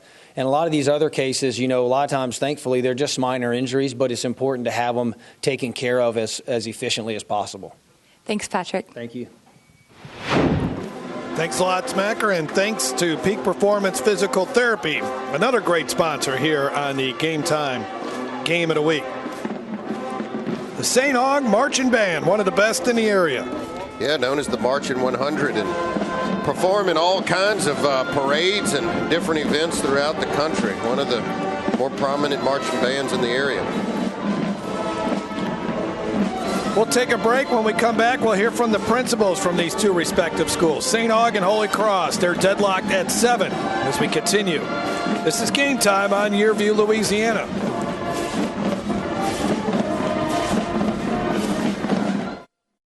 Well, I've had back pain now and then, but it got so bad I couldn't even bend over. I didn't want to resort to pain pills, so I chose Peak, hoping they could relieve the pain. They got me active again. I even lost weight. I believe in better. I chose Peak. Choose Peak Performance Physical Therapy. I'm Brett Favre. As a quarterback in the NFL, if I didn't stay focused, I ended up on my back or worse. Even the smallest distraction could make a good play or offensive drive come to an end. When you're in a car, the smallest distraction could end much more than a drive. It could end someone's life. Just like I refuse to lose on the field, I refuse to lose someone I love to distracted driving. And you should too. Focus on the road. Don't drive distracted. A message from Farm Bureau Insurance. Come enjoy a great location just minutes away from the hustle and bustle of the city at Suma Lake Apartments. Experience luxurious living with all appliances included, granite countertops, and walk-in closets. Relax in a peaceful environment by the pool or enjoy fishing in a 9-acre lake. Kids are sure to enjoy the playground and basketball court. Located in Livingston Parish in a great school district. Call today, 225-686-1111. I think that people want to be in West Feliciana because it's truly one of the unique parts of Louisiana. That if you live in West Feliciana, you can have it all. You can have a great lifestyle, a government that works for you and is open and transparent. You can have wonderful neighbors. You can have a great school. You can live in an environment that's free of fear from crime. We're less than 20 minutes from the Baton Rouge Airport, 30 minutes from the state capitol. What we have in West Feliciana is a place where you really can have it all. I spent years suffering from knee pain, so I decided to have replacement surgery. My doctor did a great job, and he allowed me to choose Peak for my PT. I should have done this a long time ago. I'm so glad I chose Peak. Choose Peak Performance Physical Therapy. Tonight's Game Time Player of the Game is brought to you by ITI Technical College, your key to a better life. Check out the stories behind the games. Visit yourview.com/Louisiana. We continue with halftime from Joe Yenni Stadium with Holy Cross and St. Augustine tied up at 7 from this first round Division I playoff matchup. Want to thank these two schools for allowing us to broadcast tonight's game. And for more on these two great high schools, let's send it down to the field in Smacker Miles. Jeff, I have Jared Honore from St. Augustine here with me. He's the director of admissions. There's a lot going on at St. Augustine, but we're going to start with what makes St. Augustine unique. Well, St. Augustine High School has always been that legacy for the city of New Orleans. It's been a growing part of a lot of the things that you see, positive development within the city. And St. Augustine High School, for a lot of us, has been that beacon of light to show us exactly what is a true platform to stand on and how to grasp that brass ring of success. They have a unique event coming up. It's called Night for a Day. Tell us about that program. So what we do is we have a specialized visit on Tuesdays. It's a 3-hour opportunity to really experience St. Augustine High School right from the student's perspective. We have live students, seniors, juniors, freshmen, sophomores, even 8th graders, all working with them to make sure that they have a positive effect on these young men. So you can try on St. Aug like the perfect outfit. It's going to fit right, feel right, and look right. Thank you for being with us. Thank you. We're going to take a quick break. Stay with us. After the break, we will have first half stats and some plays.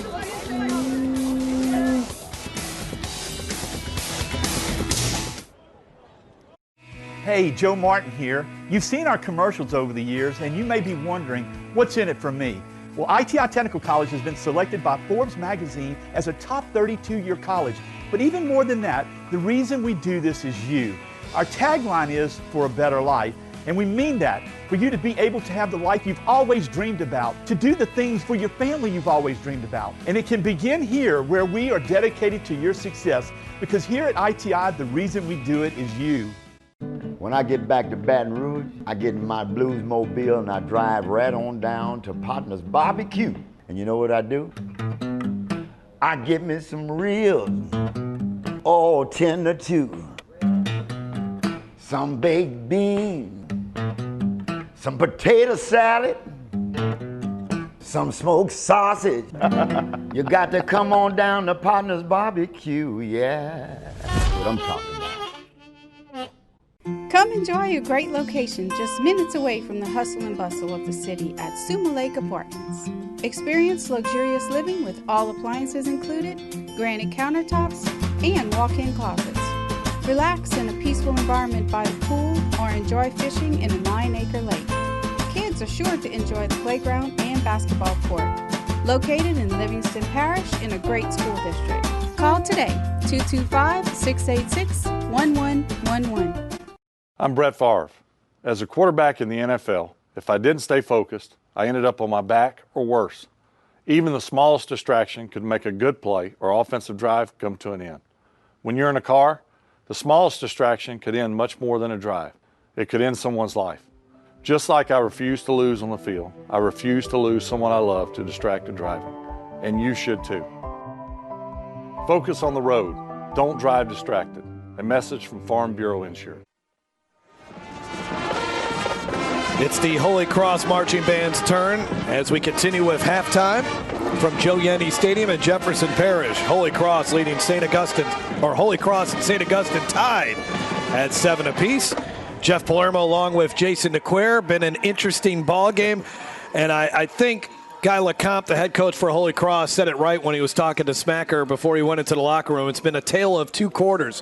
Whichever team has the win at their back is performing better on offense. Well, and clearly that's the team that gets the better field position, and you can see how it has really affected the game. It's going to be hard to throw the ball, particularly going in that direction, and as I said at the outset, I think it's the team that can control the offensive line of scrimmage and run the ball successfully. We saw St. Aug do that against the Win, and you're going to have drives like that in order to win this football game. Let's take a look at our first half highlights in this contest. St. Augustine on the move here, and a nice pass play that sets up a big play, and then you got a 15-yard penalty. Broderick Martin, that was on 3rd down and long. St. Augustine looked like they were going to score in their first drive. They actually score on their second drive. Justin Doyle, who was really impressive in that first quarter. Another 15-yard penalty. Saw way too many penalties. Here's Holy Cross, and the man that's really provided most of the offense for them is Jalen Johnson. There was a nice catch and run, and then you'll see Jalen Johnson get into the end zone here on this play.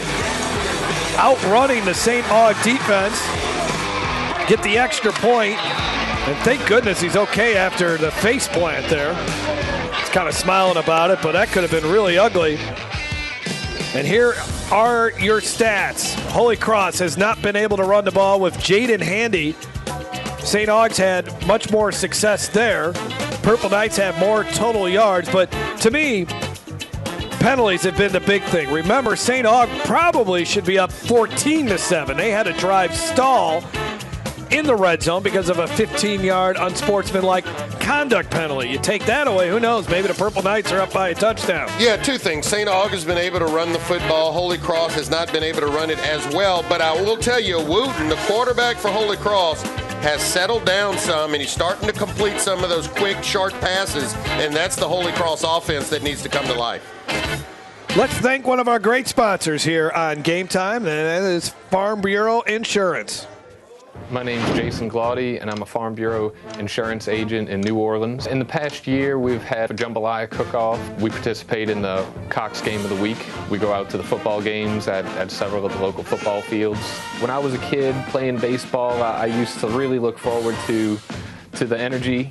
I used to look forward to people getting together and watching us in the crowd. A lot of times when I'm at the football games, I see the parents in the crowd and I see them watching their kids.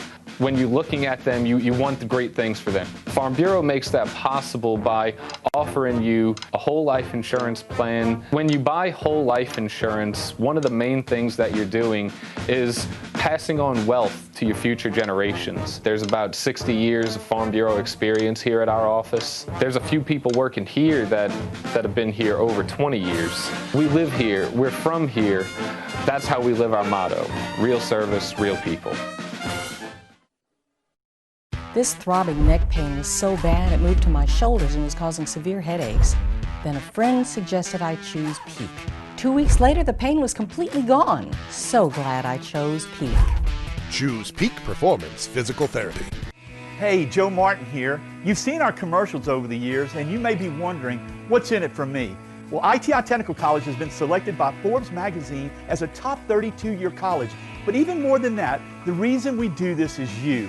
Our tagline is for a better life, and we mean that, for you to be able to have the life you've always dreamed about, to do the things for your family you've always dreamed about. And it can begin here, where we are dedicated to your success, because here at ITI, the reason we do it is you.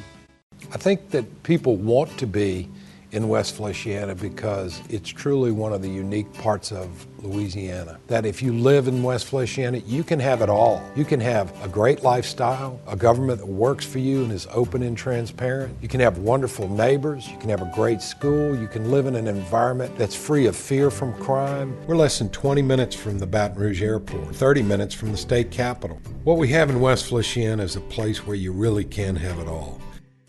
Do you need to say great job, congratulations, or way to go? Crown Trophy on Sherwood Forest Boulevard in Baton Rouge has the trophy, plaque, acrylic, or crystal award you're looking for. Whether it's for your team, business, or church, come to Crown Trophy. We guarantee the highest level of customer service, and there's no charge for rush orders or trophy engraving. We're nationally known and locally owned. Visit us online to view our catalog at www.crowntrophy.com. My shoulder pain got so bad I couldn't lift anything overhead. So I chose Peak Performance, and I can't believe how much better I am now. Peak really does get you back into the game of life. Choose Peak. Choose Peak Performance Physical Therapy. Tonight's Game Time Play of the Game is brought to you by Louisiana Farm Bureau Insurance. Ready to serve you with auto insurance, homeowners insurance, life insurance, and more. Real service, real people. Halftime is winding down from Joe Yenni Stadium, and our game is all tied up at 7 between Holy Cross and St. Augustine. Let's send it down to the field. Smacker Miles spoke with Purple Knights head coach Nathaniel Jones. Coach, you made some of those mistakes that you said you wanted to avoid. How do you correct those at halftime? Just continue to just stay focused. I didn't think we made as many, but we made a few. We just got to play smart, and play smart, we'll be fine. How do you win this besides playing smart? Play discipline, play smart, do the little things correctly. Thanks, Coach. Thank you. Both teams preaching, got to stay away from some of the mistakes. It was a mistake-filled first 24 minutes in this contest. Both teams, I think, really need to settle down, take a deep breath, relax, go out there and play fundamental football in the next second half here. Yeah, way too many penalties, and then we saw some just ill-advised penalties, a lot of personal fouls, and those really costed their team valuable yardage and an opportunity to put more points on the board. Holy Cross will get the ball to begin the second half.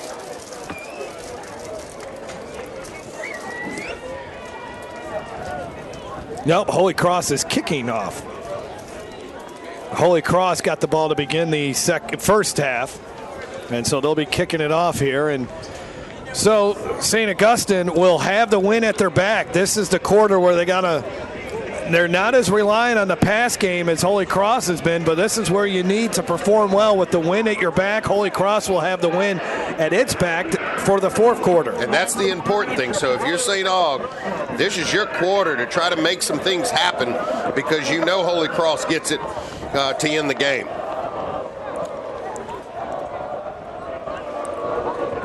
Still, you can tell that wind can't keep the ball on the tee, and if you just, when we pan a little bit and you see some of the fans in the stands, you will see they are just bundled up.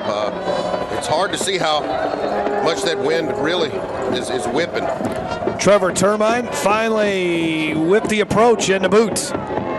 Nice job into the wind, hangs up there. And a return developing here for St. Augustine. Big return in the Holy Cross territory. That's DeAndre Cooper all the way up to the 35-yard line. Great start for the Purple Knights to begin the second half. Well, again, you already see the advantage of going this direction. You can't get those kickoffs deep. He fields this almost at the 20-yard line. Then really just some good blocking and good vision out there. Getting to the outside and a little stiff arm there and picking up valuable yardage. And now St. Aug with unbelievable field position to start this third quarter. 47-yard return for DeAndre Cooper.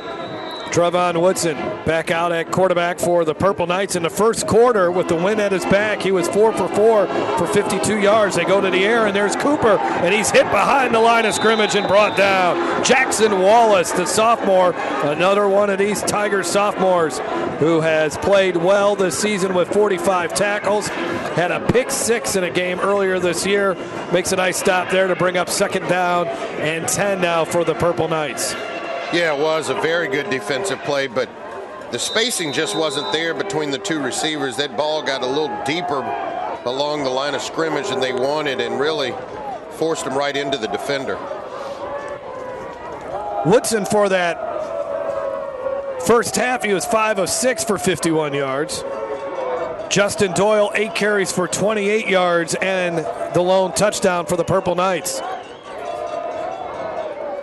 That's there. And a nice keep there on the read option. Nice job by Woodson. And he's got the first down to the 21-yard line. Everyone was faked out on that play. That little two-man running game right there between Doyle and Woodson has been very effective tonight. You can see everybody going. You can see 97 right there, just not staying backside. That was David Barnes needing to stay backside, and you're the one who has to make the play on the quarterback, and not there, and able to pick up a big gain there by Woodson. 1st and 10 at the 22-yard line. Now they go back to Doyle. Doyle following his blockers, and he's got another first down inside the 10-yard line.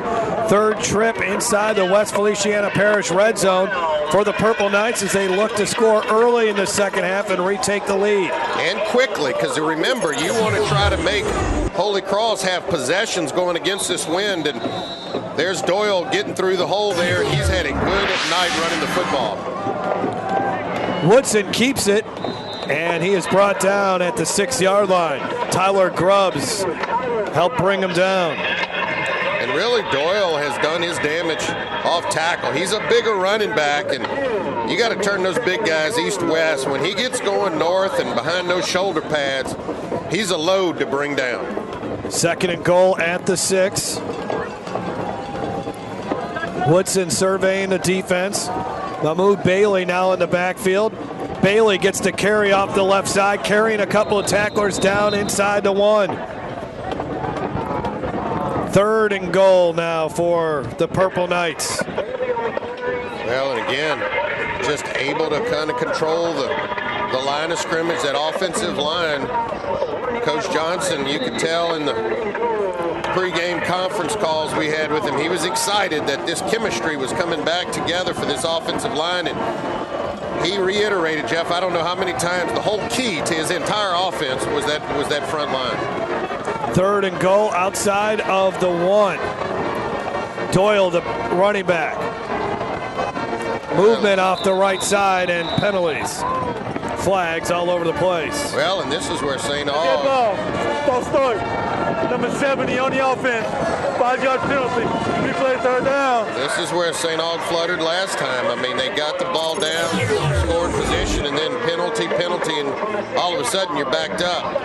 Yeah, Dylan Pam hit with another penalty there. 5th pre-snap penalty. Nathaniel Jones had told us he wanted to stay away from that. And that has really hurt St. Aug. And now, 3rd and goal, just outside the 6. Yeah, just a huge penalty. You're right there, about to cross the goal line, and now it just changes what you want to do offensively. Doyle bounces it to the outside, puts his head down, touchdown! Purple Knights have the lead again. I tell you what, this freshman here is impressive. I mean, this is impressive, an impressive run, and the reason I say that is because when he gets close to the contact and the contact hits him, watch how he keeps his feet going, low center of gravity, and just driving those legs. That is exactly how you teach running backs when they are being tackled, and just keep those legs grounded and falling forward. Just an impressive run. 2nd touchdown of the night for the freshman Doyle. The extra point is through the uprights. Doyle now has 8 touchdowns on the season, 46 yards rushing this game, and the Purple Knights have retaken the lead early in this 3rd quarter. 14-7 our score. This is Game Time on YurView.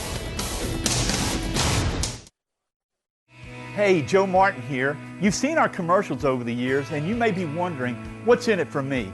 Well, ITI Technical College has been selected by Forbes magazine as a top 32-year college. But even more than that, the reason we do this is you. Our tagline is, for a better life, and we mean that, for you to be able to have the life you've always dreamed about, to do the things for your family you've always dreamed about. And it can begin here, where we are dedicated to your success, because here at ITI, the reason we do it is you. I'm Brett Favre. As a quarterback in the NFL, if I didn't stay focused, I ended up on my back or worse. Even the smallest distraction could make a good play or offensive drive come to an end. When you're in a car, the smallest distraction could end much more than a drive. It could end someone's life. Just like I refuse to lose on the field, I refuse to lose someone I love to distracted driving. And you should too. Focus on the road. Don't drive distracted. A message from Farm Bureau Insurance. The freshman has been impressive in this contest. Justin Doyle caps off the ITI Technical College scoring drive. 6 plays, 35 yards. Win at the back of St. Aug. They really didn't need it, though, when you got a guy like Doyle. And there was some good runs there by Trevin Woodson, too. That little two-man running game has been successful. And you see Doyle there. And typically freshmen don't play a lot just because they haven't really matured or they don't have the strength. But this young man, the lower body strength is just impressive. Takes a bounce and goes over the head of Jalen Johnson. He kicked that way. It's like it's on springs out there, and it just jumps off that turf. We saw a couple punts in the first half take those big bounces. Jerron Marks the third with the kick into the end zone for the touchback. Let's see what Holy Cross's offense can do going into the win. They didn't have much success in the first quarter. In fact, did not have a first down in the first 12 minutes of this game. And Jeff, you mentioned it when towards the end of the half when St. Aug was going that way. For Holy Cross, it's critical at least to burn some time, pick up some first downs, even if you don't put the ball in the end zone. They run the football here with Jaden Handy, and he has not been able to get going here tonight. 2 yards on the forward progress before the Purple Knights shove him back. Leading the charge for St. Aug, several defensive players there for them, including Jaheim Walters. We haven't mentioned his name too much, but the free safety, who's a junior, returned an interception, 77 yards for a touchdown in week 1 against McDonough 35. First year playing football. Coach Johnson thinks it's going to be an impressive one before it's all over. 2nd down and 8.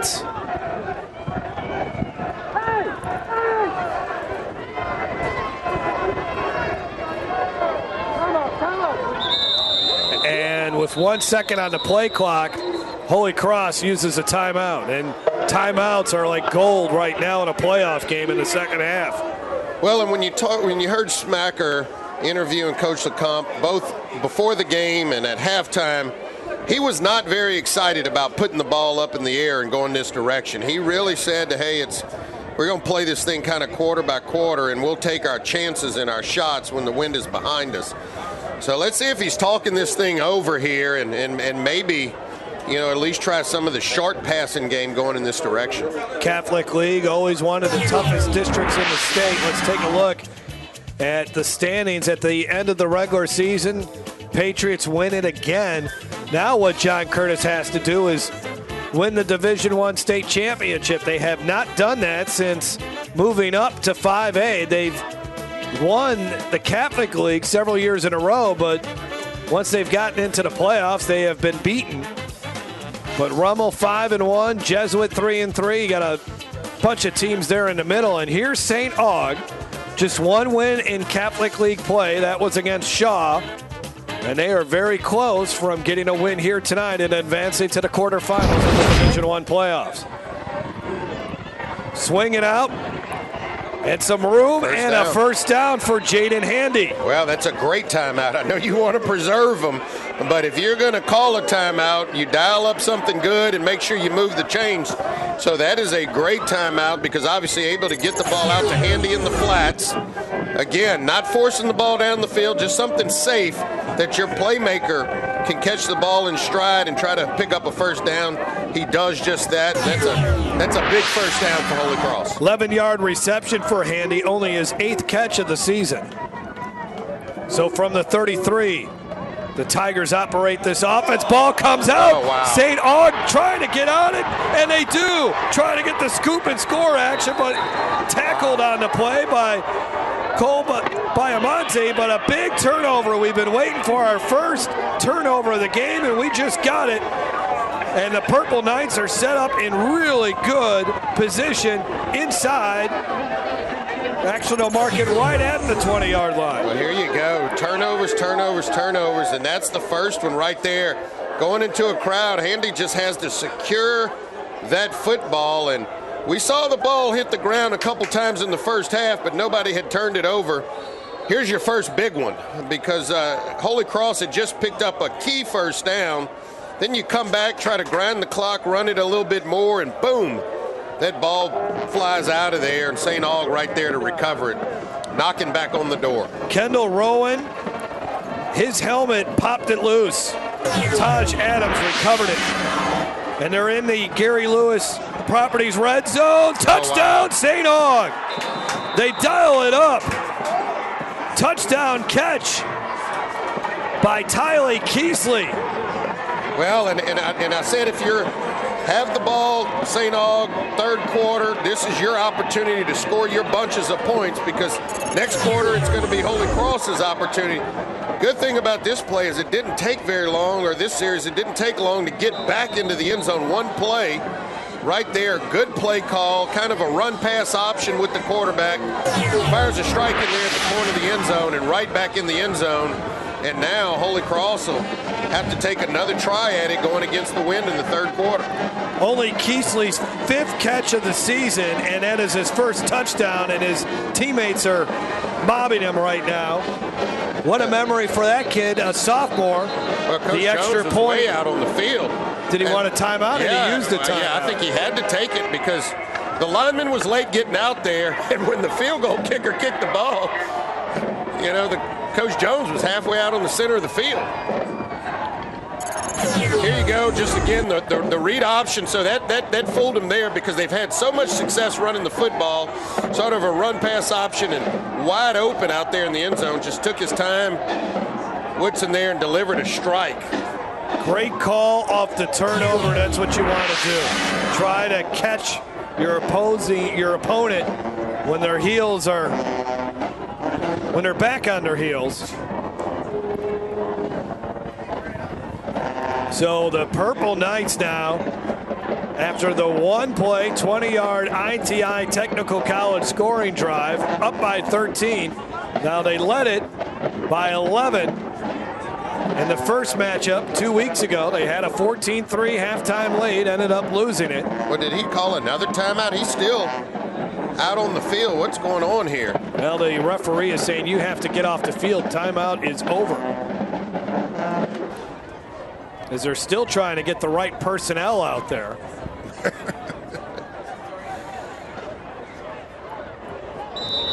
All right, we're finally ready for this much anticipated extra point try.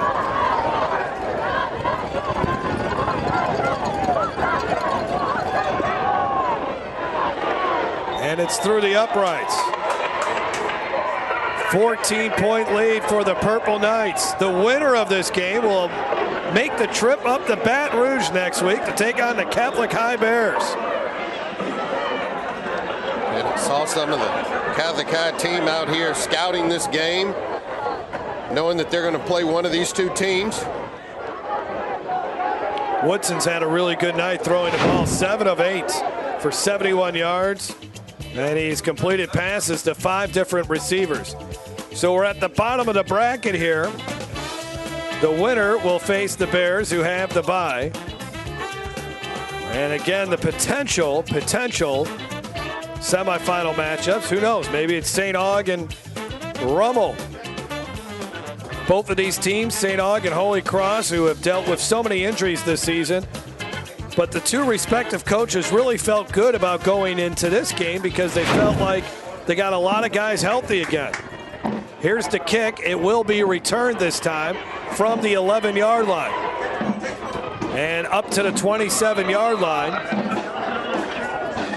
for Holy Cross's Jalen Johnson. Wow, a lot of scoring, but still 7:24 left to go in this third quarter. So, again, here's where Holy Cross has to settle down and try to somehow figure out a way to hold on to the possession of the ball, move the chains a little bit here. Big moment right now for the Tigers, down by 2 touchdowns. John Dade Wooten, their quarterback. It's a quick 14 points by St. Aug coming out of the half. Kind of like what the Steelers did to the Panthers last night. They scored a bunch of points in a hurry. There's that swing pass again to Handy. 2 Purple Knight defenders there to wrestle him to the ground. Led by Jaheim Walters and Donnell Duncan. And here's where you're methodical. Good pickup on first down there for Holy Cross. St. Aug had a dominant defense last year, only allowing 13 points a game, but Nathaniel Jones had told us this defense is playing its best football at the right time as they have really matured throughout the season. Well, and their star linebacker, Confident, is back and healthy, and that's a real key that he was excited about. They want to get the screen going again here. Wooten under pressure just has to throw it away. And it's now 3rd down and 5, and you got a big 3rd down coming up. Again, Holy Cross going into the win. Their punter has struggled. Both punters have struggled punting the ball into the win. Is there a flag out here? I don't know where the intended receiver is. There is a flag out here. The referee there. And Coach Jones needs to be careful. He's been running way out onto the football field. I think he's looking for intentional grounding. Well, they are standing over a flag. Downfield on the offense. Well, they don't get intentional grounding, but they get a legal man downfield. And they're going to go downfield. Number 72 on the offense. 5-yard penalty. Replay 2nd down. Well, it's an interesting call there by Nathaniel Jones. You can either go 3rd and 5 or set up the 2nd down and 10. I think that's the right call. That's the right call. The wind going in this direction, difficult to put it up. Now, and what you got to do is you got to make sure you stop them on this play right here. You don't want them to have any success on this down, and then you make it 3rd and long.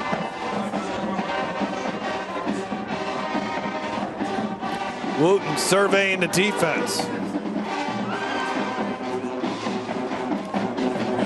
They bring 5, and Wooten's going to be sacked. Wow, a lot of pressure there for the Purple Knights. One of the defenders there, Vincent Joseph. They call him Buddha because he looks like a Buddha doll. 9-yard loss. Yeah. He got in there. It was a whole host of them that were able to get penetration. The problem is when you have these longer developing routes, the protection has to be better. And you saw there Buddha getting rid of his guy. And just a sandwich there on the quarterback.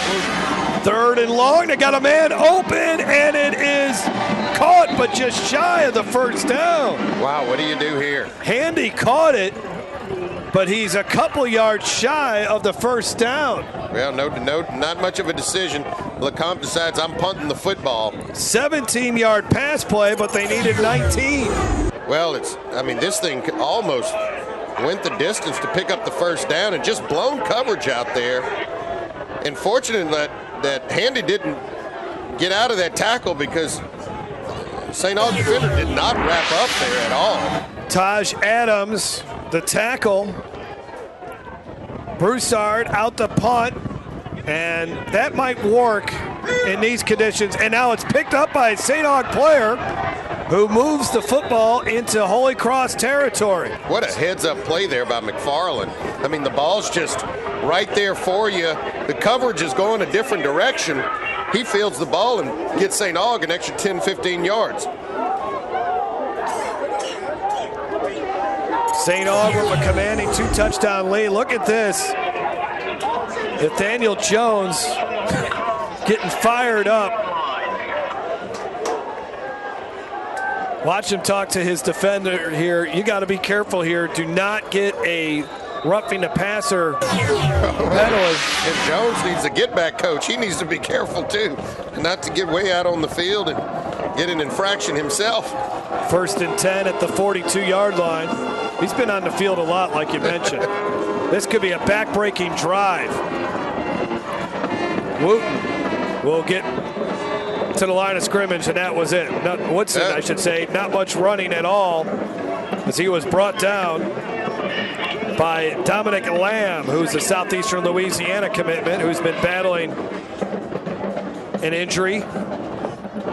But Coach LeCompte calls him a warrior, and he's a built dude, 6'1", 215 pounds, a half-a-yard run by Trevor Woodson. Watch out for number 15. Martin is their guy. He hadn't gotten the ball as many times as they'd like. Woodson wants to throw, heaves it deep, and off the hands of the intended receiver. That should have been 6. Kai Matthew somehow did not catch it. Well, and look, he's upset with himself, so I think this may be a drop. I couldn't tell if the Holy Cross defender got a hand in there, but this may have just been an absolute drop here. Let's see if that defender gets an arm in there. No, goes off his face mask. Just misjudged it a little bit and bounced off his face mask, and that's why he was unable to catch the football. St. Aug has been very good on third down tonight. They are 4 for 8. That was a great call and good throw there by Woodson, right on the money. Holy Cross is saying we need this third quarter to end so we get the win behind us. Woodson. Here comes pressure. Woodson gets out of there. Woodson is dangerous on his feet, and he's got the first down. Another third down pickup for the Purple Knights, and they have picked up some tough down and distance third down situations. Yeah, they dialed up Lamb this time, coming on the blitz, and it was a little bit of a delayed blitz, but you got to be careful when you force a mobile quarterback out of the pocket, and that time Woodson was able to beat him with his legs. The drive continues for St. Aug at the 26 now of Holy Cross.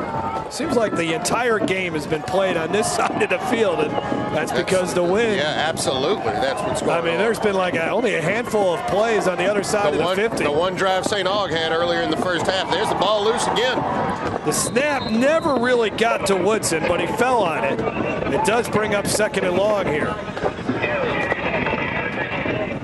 Well, we've seen that 3-4 times tonight where either the snap is fumbled or when they begin the read option with the running back, the ball has hit the turf. Just one turnover tonight. That was committed by Holy Cross earlier in this quarter that set up a touchdown.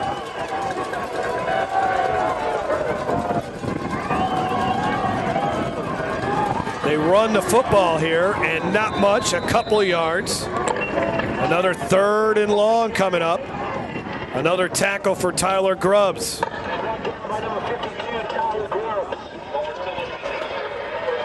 Well, Holy Cross needs a stop, but this is also 4-down territory for the Purple Knights. They're going to need 2 stops.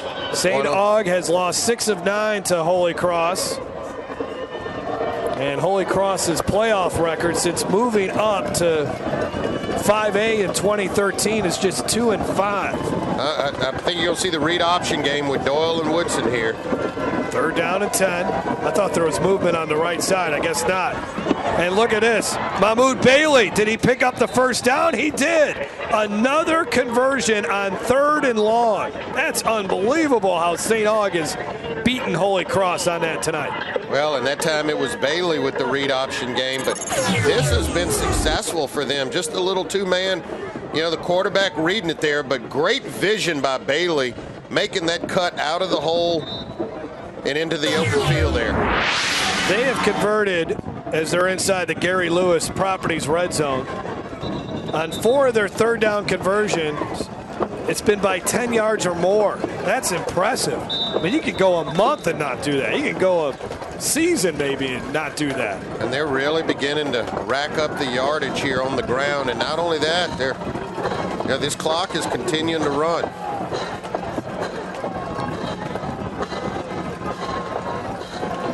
From the 14. Wow, got to the outside. Justin Doyle. No, that's Mahmoud Bailey for the touchdown. Well, and he takes the same fall that Johnson did earlier as he got through the end zone. Tells you how wet it is on the back of the end zone there. But again, Bailey, one of the more quicker of the trio of backs, and he's able to get to the outside and really turn the jets on and get into the end zone and really create some separation here in this football game. Watch right here. Boom, just turns the jets on. That's the speed that Holy Cross was worried about on the edges. Again, right here, good blocking out there on the outside. Not holding on to that block too long or causing the holding penalty. But credit Bailey with the speed getting to the outside. The extra point was no good, so it's a 20-point game. But what was a 7-7 halftime score, the Purple Knights have dominated this third quarter with the win at their back. Well, and Holy Cross still has another 2 minutes, 14 seconds that they have to survive in this third quarter going against this wind. Just been a nightmarish quarter for Holy Cross.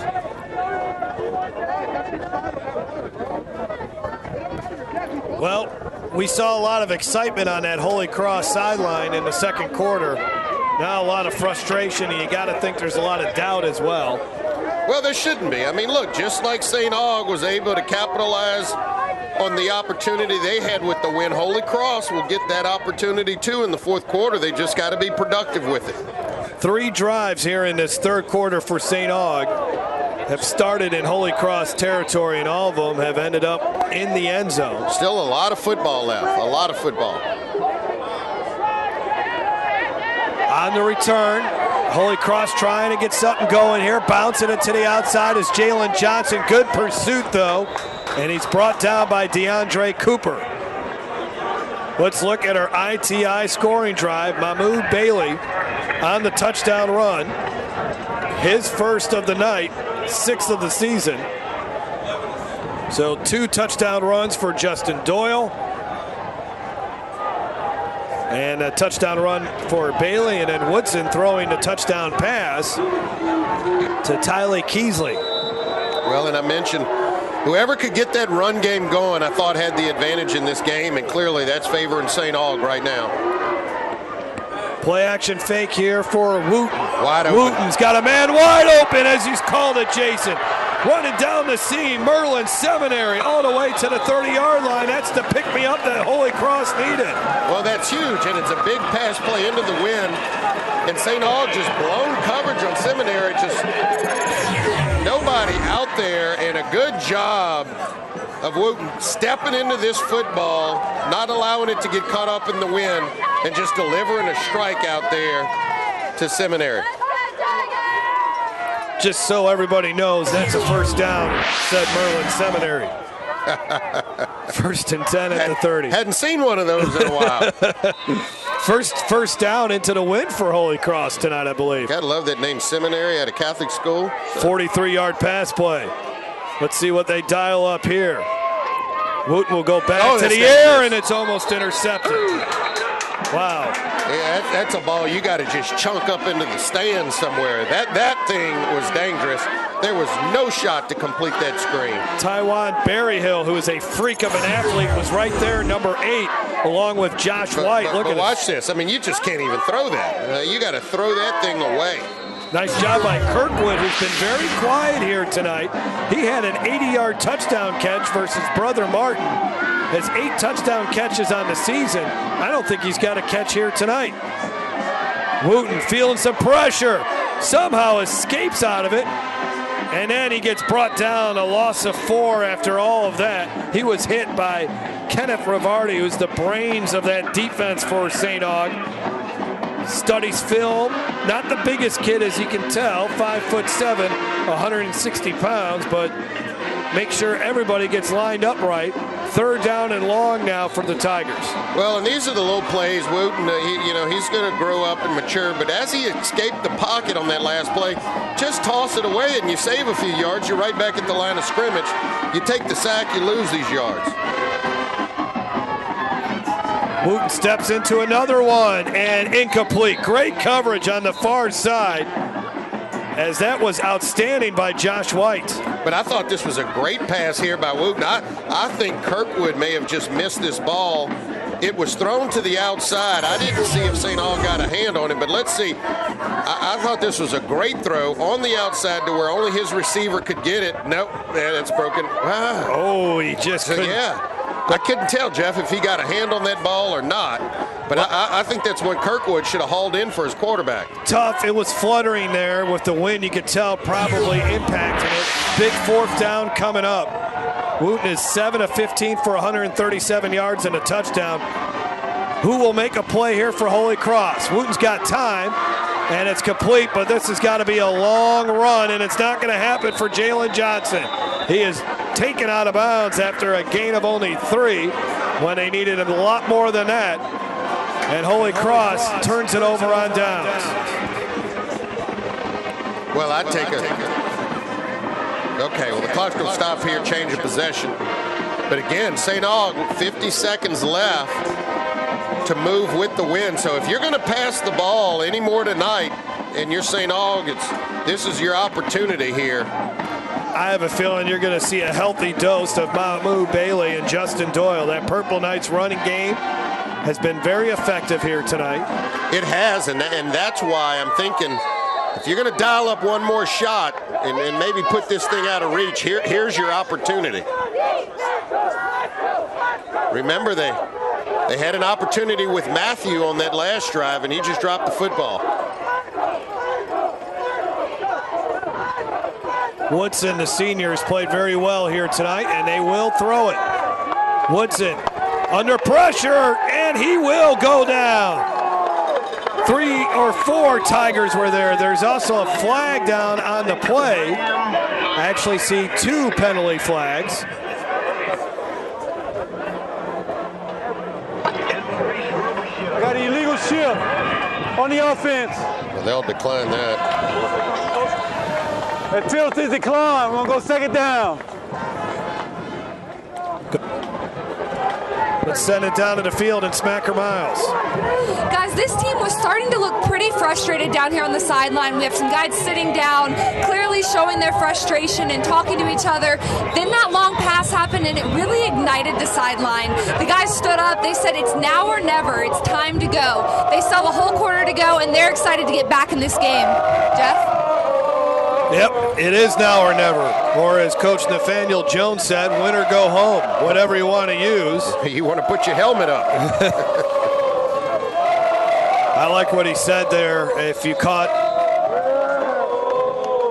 us catching him talking to his team in the locker room, practice at 8 a.m. tomorrow. Put it in their mind that that's right. There is still another game to be played after this one, and in his mind, he hopes there's a few more games left to be played. And so true, some of the other things he said, for some of these players, this may be their last game ever suiting up or playing football again, particularly some of those seniors who are not going to go on to play football next year. So, you know, essentially, this could be the last football game of your career. Leave it all out there on the field. This week on YurView's high school football recruiting podcast, Over the Middle, the Oregon Ducks are flying high on the recruiting trail with the nation's second-ranked class and are in line to sign their best class ever. Andrew Nemec of the Oregonian joins Jeremy to break down why things are different under Mario Cristobal. Plus, Jeremy's joined by Barry Lewis of the Tulsa World to preview the Oklahoma 6A, 6A2, and 5A playoff brackets. All that and more on this week's episode of Over the Middle Podcast. Check it out at YurView.com. Well, quarterback under center. Rare for St. Aug. Couple guys in motion. This may be your final play of the third quarter. Woodson's going to... Oh, look at this. That's a live ball, and it goes out of bounds. Wow. Little trickeration. Well, this goes awry. This has been disaster the last 2 plays for St. Aug. And now it's going to be third and forever. Just took a big sack in here. Ball. Go ahead, Jeff. Well, I just want to say the other thing it does, it stops the clock. That means Holy Cross is going to get a little bit more time with the win at their back. Loss of 10 right there. Now, the key here is if you're going to have to punt the football, you want to make sure if you're St. Aug, you're punting the football going in this direction. You want to get that punt off before the quarter ends. 3rd and 26. They may punt this football right here. Oh, a bad snap in the end zone. Safety. How about that to end the third quarter? Wow. Oh, my gosh. What a strange series of plays there. Dominic Lamb, his 9th sack of the season for the senior. And it's 27-9, and a little boost for the Tigers as we get ready to go to the fourth quarter after one more play. Well, essentially in 3 plays, St. Aug went a negative 30 yards. They started this drive at about the 29-yard line, and they have gone back 30 yards all the way into the end zone and given up a safety here. I think St. Aug wanted to punt with the win at their back. That was the whole point of that, even though it was 3rd down. But the snap was wide right or wide left, depending, I guess, whatever your perspective is there. It was bad. That's what it was. It was bad, and it's going to cost them 2 points. Now, you know, the only benefit that you could get from that safety is they now get to come up to the 20-yard line and kick the ball. Had they punted it from back there, Jeff, he was going to be punting from about his 5-yard line. So, believe it or not, there may be some benefit of getting that safety right there. And it's still a 3-possession game at this point. I don't think that's how they drew it up, though. Yeah.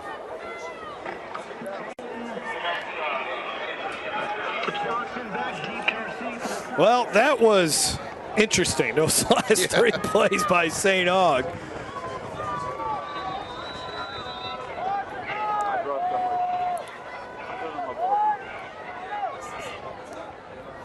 They need a big return, does Holy Cross here.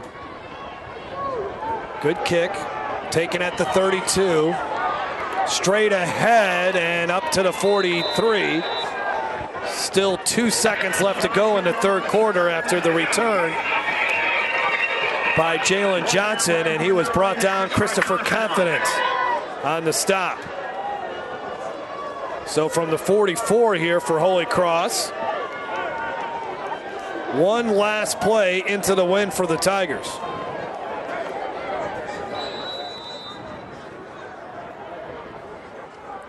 He's got to figure out how to go down. Well, we saw in that last possession, Coach LeCompte really opened up this Holy Cross offense, choosing to air the ball out, even going into the win.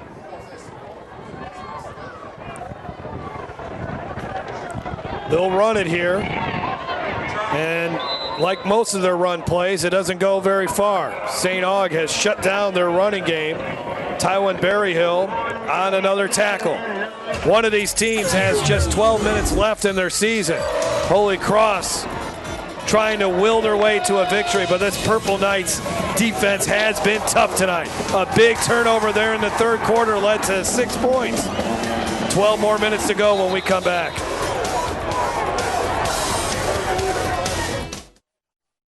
When I tore my ACL, I didn't think I'd ever be able to play soccer again. My doctor told me how important physical therapy would be, so I chose Peak. I'm glad I did. Now I'm stronger, faster, better than ever. Choose Peak. Choose Peak Performance Physical Therapy. When I get back to Baton Rouge, I get in my Bluesmobile and I drive right on down to Partner's Barbecue. And you know what I do? I get me some ribs, all tender too. Some baked beans, some potato salad, some smoked sausage. You got to come on down to Partner's Barbecue, yeah. That's what I'm talking about. I didn't tell you guys about the game the other day. My seats were right behind me. You're not thinking about if you set the alarm before leaving the house. You're thinking about how you caught the home run that extended the series to 7. You're thinking you finally have a baseball story to rival theirs. You're thinking about how you caught the ball barehanded without spilling a drop. You're not thinking about if you set the alarm. Well, maybe just a little. Stay close to the moments that matter. Cox Home Life will take care of the rest. Exercising is my life, so when I had to stop because of my foot and ankle pain, I was absolutely devastated. I chose Peak and they taught me how to relieve the pain. They really do bring out the athlete in everyone. Choose Peak. Choose Peak Performance Physical Therapy. Set to begin the fourth quarter.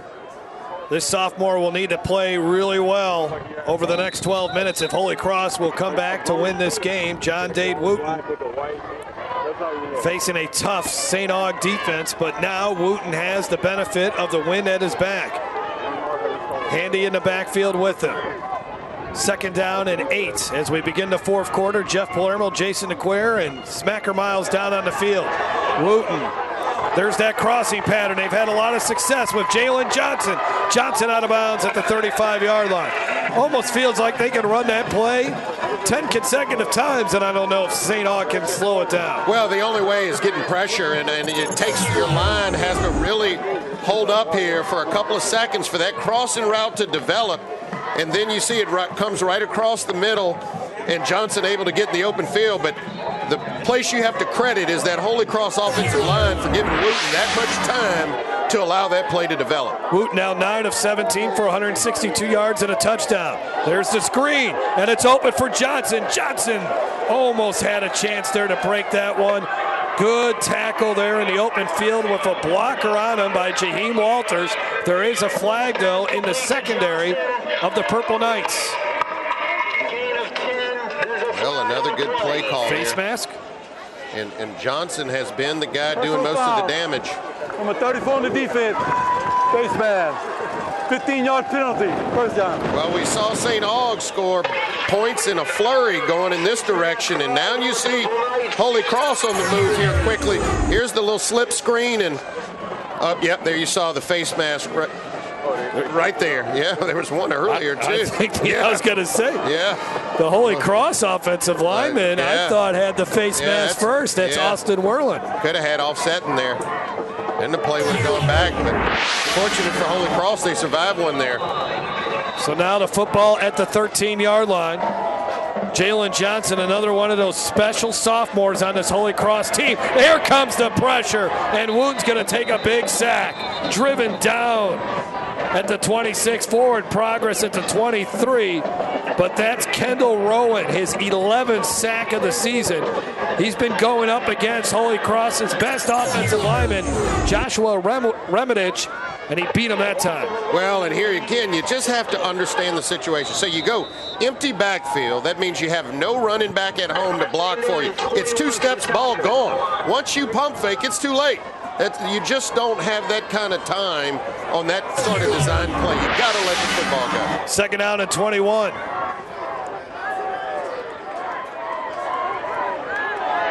Over the middle.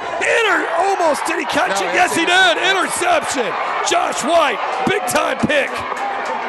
Well, that's going to make it difficult now for Holy Cross. And actually, it was there, but Josh White just made a heck of a break on the ball. Now, probably remember this name because he played a lot of quarterback for St. Aug last year, but natural position is more in that defensive secondary. But watch this break on the ball right there. I mean, that's just incredible.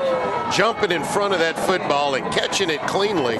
They've used him on offense too, so it tells you what kind of hand-eye coordination he has, the ball skills, and that is just a big-time play right there for St. Aug. In the matchup 2 weeks ago, it was Holy Cross forcing 3 second-half turnovers. Tonight, St. Aug has forced 2 turnovers, and they take over now, deep in their own end, going into the win. Ball at the 5-yard line. And they'll go to their ground game as expected.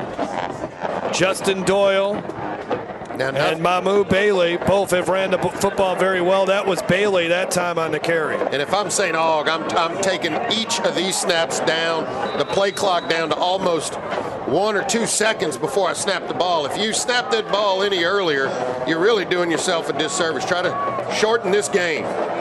Now, St. Aug has really struggled punting into this win, so picking up a first down here is very critical.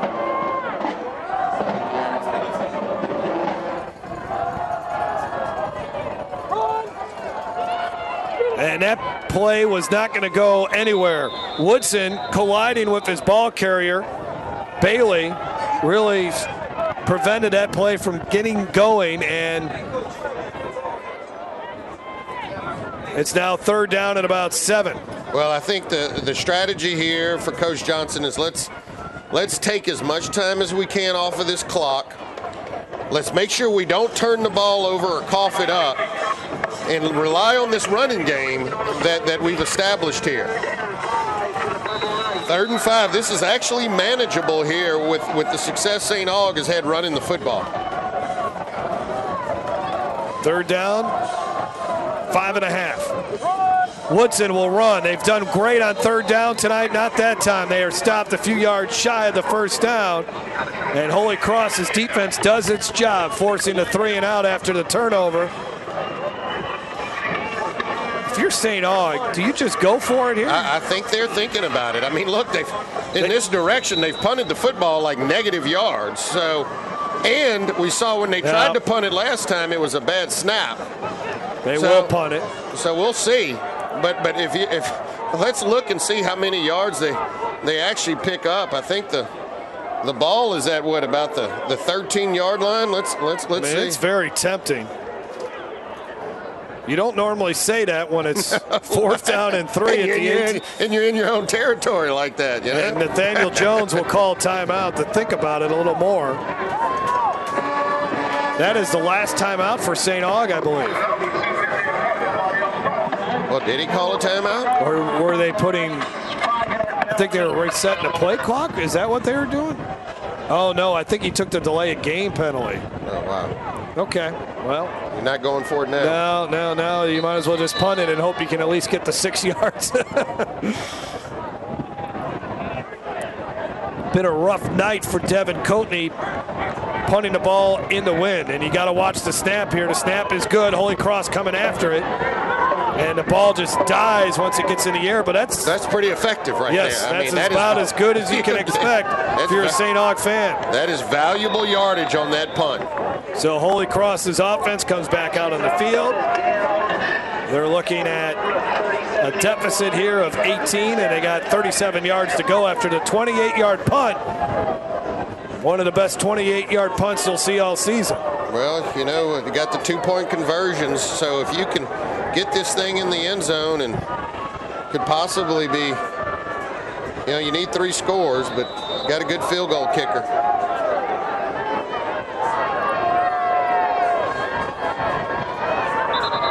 Whistles before the snap.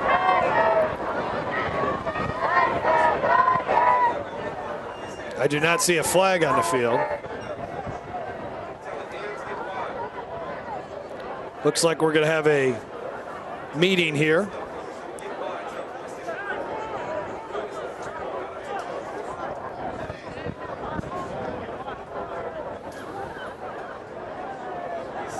Well, let's see what's going on right now as the Holy Cross will huddle up again. Yeah, take advantage of the stoppage in play. Talk to your offense, try to get something dialed up here, and you got to kind of be moving in a hurry too. So I mean, you know, you can't really huddle, waste a lot of time. Again, you need 3 scores to either tie or go up in this game.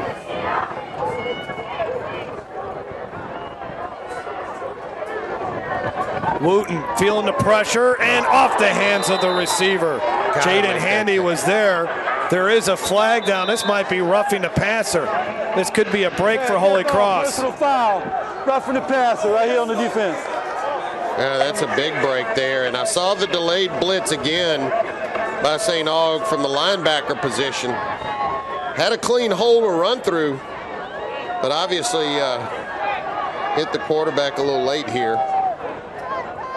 And this is valuable here for Holy Cross because you're getting 15 yards plus. There's no time running off the clock. 12 penalties now for St. Aug for 102 yards. At the 22-yard line. Kirkwood in motion.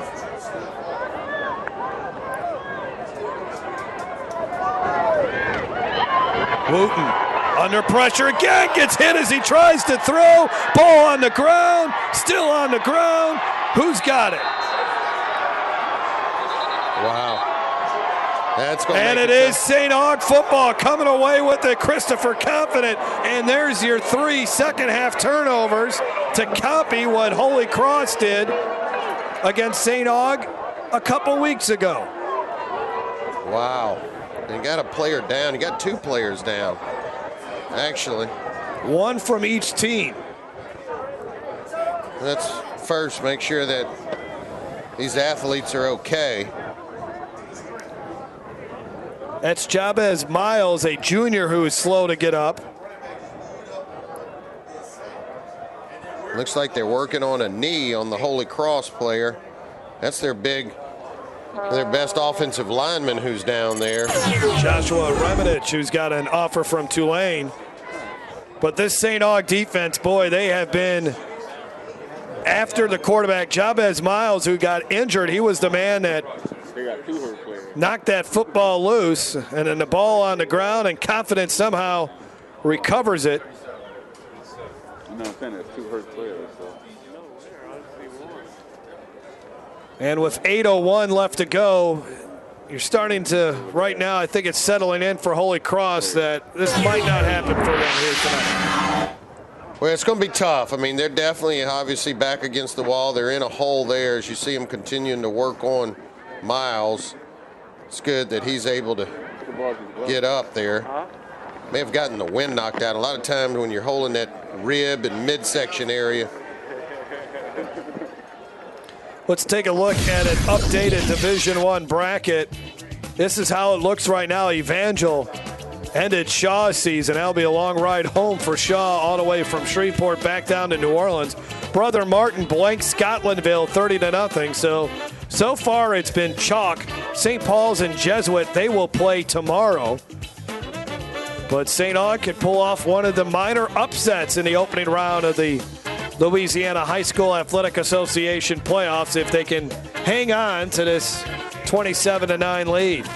Yeah, and we say upset. I'm not so sure it's necessarily an upset. And you also have to understand the way Division I is, all of the teams get into the playoffs. So strategically, it's more important to get your guys healthy going into the playoffs because you know you're going to be in the playoffs, whereas in the other non-select divisions, you've got to compete hard to the end of the season just to make it into the playoffs. Woodson on the carry.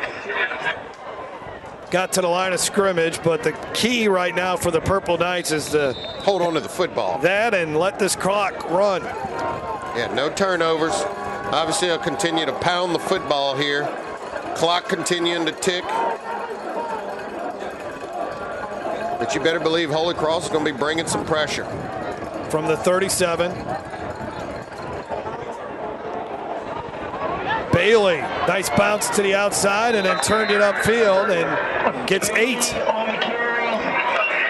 Well, I'll tell you what, these bevy of backs here for St. Aug, they've been impressive. They all have their own little unique running styles. We know Doyle is the bigger of the backs, really, the kind that wears the defense out, softens them up, get tired of tackling you. It takes 2 or 3 guys to bring you down, and then you put Bailey back there, and he's got more of a burst after you're tired. And so just using these guys strategically and have done a good job with the running game. 3rd and 2. 5 seconds on the play clock. Now they get lined up and get set. Bailey gets another carry. Big collision there, and he's got the first down. Great run by the junior. This Purple Knights offense starting to pound on this Holy Cross defense. They've been wearing on them in this entire second half. Yeah, watch out here. It just runs right through the arm tackle there, and you gotta wrap up. I mean, you just have to wrap up. If not, these guys are just too gifted, too strong. They'll run through those arm tackles. Great night for this senior quarterback, Trevin Woodson. Yeah, he's just done a good job managing the football game, taking what the defense has given him. He's made a couple of good throws. He had one long throw that Matthew dropped, but really it's been that read option game, that run game that he's really just, and I know quarterbacks hate to be called game managers, but he's managed this game effectively. In tough conditions with the wind blowing like it is. Yeah, not trying to do too much.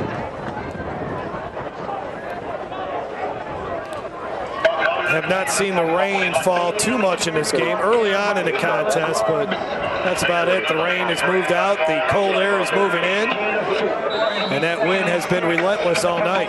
Maybe not as bad as it was early in the game, but we're in the press box. Yes, so. Yeah. And I even got you to close the window again. It's nice and dry and warm. I wouldn't say warm, but it's comfortable. Yeah, it's comfortable. look We're not dealing with what Smacker's dealing with. Oh, there we go.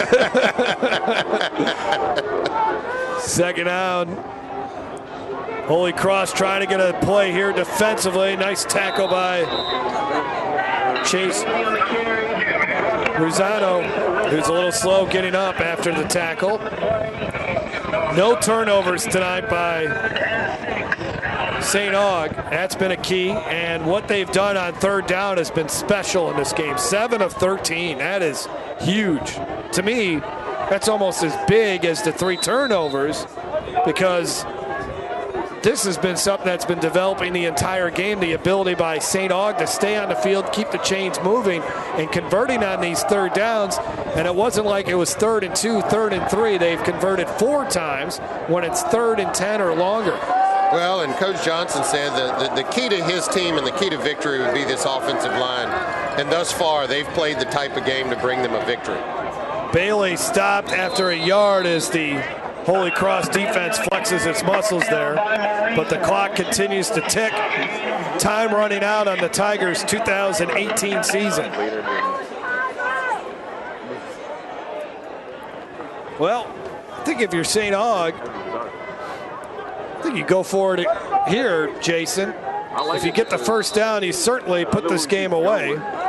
Yeah, and then again, while I got the chance here, I'm going to call out some of these guys' names because they don't always get the credit, but that offensive line, Darrell Lewis and Ethan Moore, Todd Melson, Dylan Pam, Joshua Alexander, those are the big guys up front. That's who led the charge for St. Aug tonight. You see them there, and they know that how important this game is, and their play together is what would propel them to a victory, and they've done it tonight. Missing one of their top offensive linemen, Curtis Bibbins, because of a high ankle sprain. Nathaniel Jones says it's either been an ACL or a high ankle sprain all season long. There you look at Ted Melson, 6'3", 305 pounds, a senior who's a commitment to Lamar. So St. Aug will punt the football away here after taking the 5-yard delay of game. And they'll punt the ball into the wind. Just got to get the thing off here. I mean, that's what you want to focus on. Good snap. Holy Cross will be bringing some pressure, no doubt. This is the time you want to go block one, try to get a quick score. Chase Rosano back to return. Low snap, gets it off. Nicely done. And it's going to take a St. Aug bounce and die at the 25. Yeah, that's all you can ask for. We'll take a break. 3:44 left to go in this one. Holy Cross, they need a miracle. We'll be back after this. You're watching Game Time on YurView. Tonight's Game Time play of the game is brought to you by Podna's Barbecue.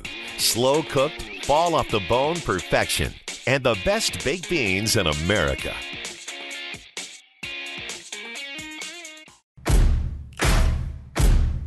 When company comes to town, company's coming! We go all out.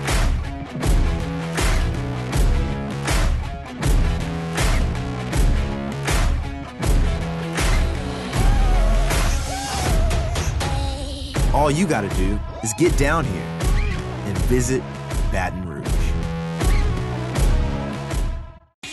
Tonight's Game Time League standings are brought to you by the best place for you to live and work in South Louisiana is West Feliciana Parish. Check out wfparish.org. West Feliciana Parish, where you really can have it all.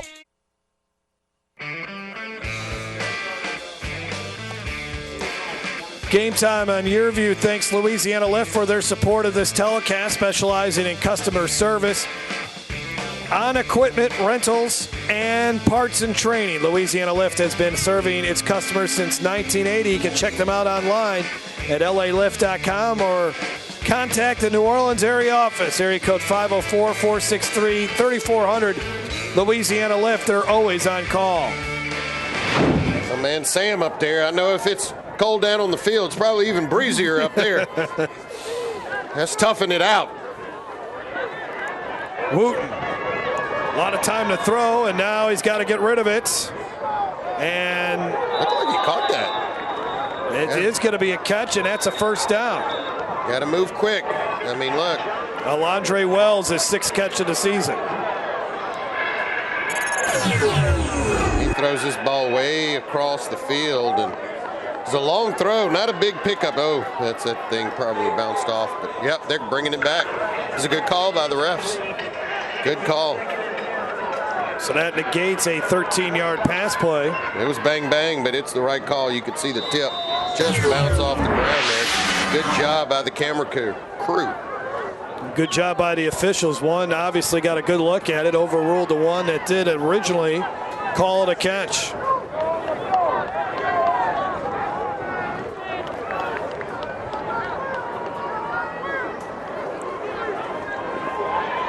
Wooten. Oh, no. And it's intercepted, and this could go the distance. Damon McFarland down the sidelines, and that is your ball game. Well, McFarland, that's their main cover guy there, and he typically will make a big play for them. You can see long, rangy, and I saw that when Wooten let it go, throwing it across the field. McFarland's eyes just got wide, and he knew that could be a pick six there, and it sure was. 4 turnovers in the second half. Damon McFarland, the junior. Is that a turnover chain he's wearing? That's a big old St. Aug chain that Coach had on. But when you throw it this late back across the field and you've got a talented defensive back, look how long and rangy he is. It's just setting yourself up for disaster. Now, Holy Cross had to try to force it, make something happen, but good job there. Boy, it is just dangerous at the end of that end zone. Stay off that track. Yeah, hear it again. Just late across the field. That's the big no-no. And McFarland there for the pick six and to seal this victory. The extra point is good with 3:24 left. St. Aug only one win in the Catholic League coming into this game, but the playoffs present a new season. There it is. Look at that. That has got some bling to it. There's this turnover chain. I didn't think he was just wearing that for fashion. I thought there was a use for it. There you go. Look at that deal. That's nice, man. That is very nice. They'll be bringing that up to Baton Rouge next week, hoping to get some more turnovers against Catholic High, and this has been an impressive performance by St. Aug. Nathaniel Jones had told us their defense is playing really well, and they certainly are. So they'll go up against a good Catholic High offense. They'll show you a lot of different looks. Must be the new uniforms, man. The new uniforms, the helmets. Yeah. Tell you what, they're going to be tested next week, though.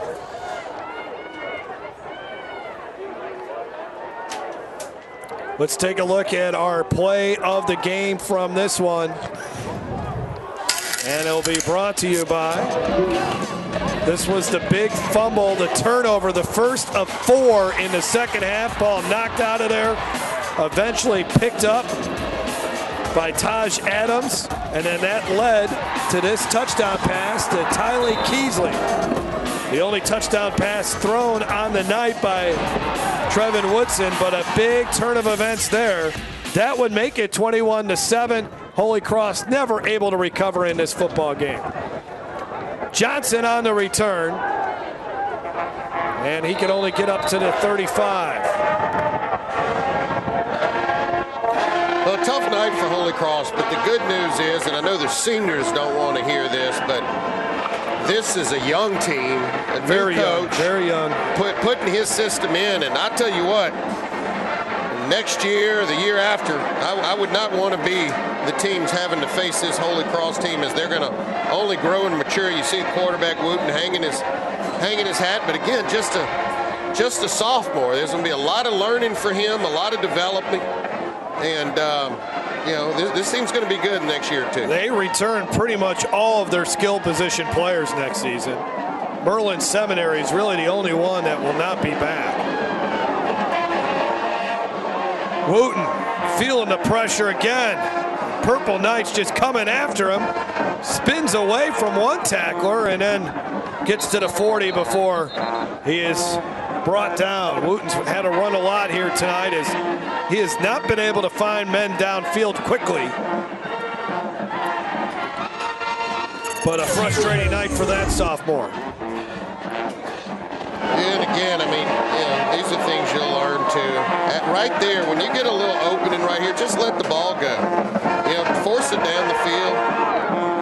and see if one of your receivers can make a play for you. Holy Cross, -9 yards now on the rush. For rushing the football. That's an ugly number.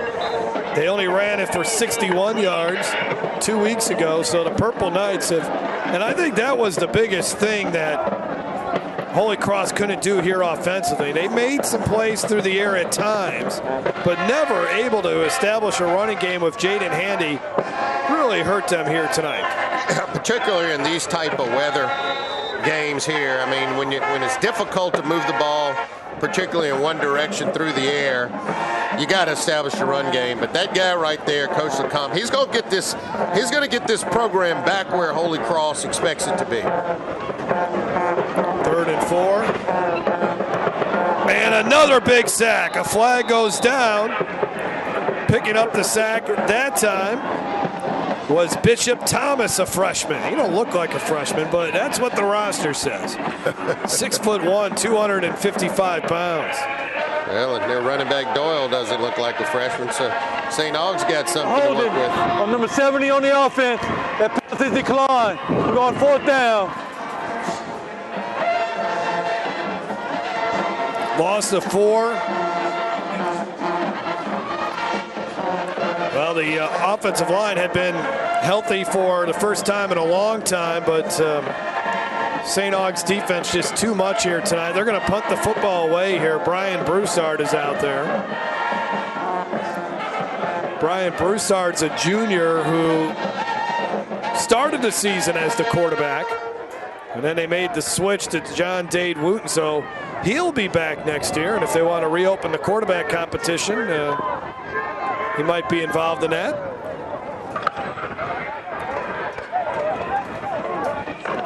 Ball rolls out of bounds at the 32, a 31-yard punt, just over 2 minutes here, and St. Aug, I'm sure, will just try to run a few plays and get out of here with a win. So let's kind of set it up here. We've seen Catholic High play this season. How do you see this matchup between the number 2 seed Bears and the number 10 seed St. Augustine Purple Knights? Well, I think the thing that stands out to me is, look, St. Aug has enough talent on the field, I think, mano a mano to compete with Catholic High.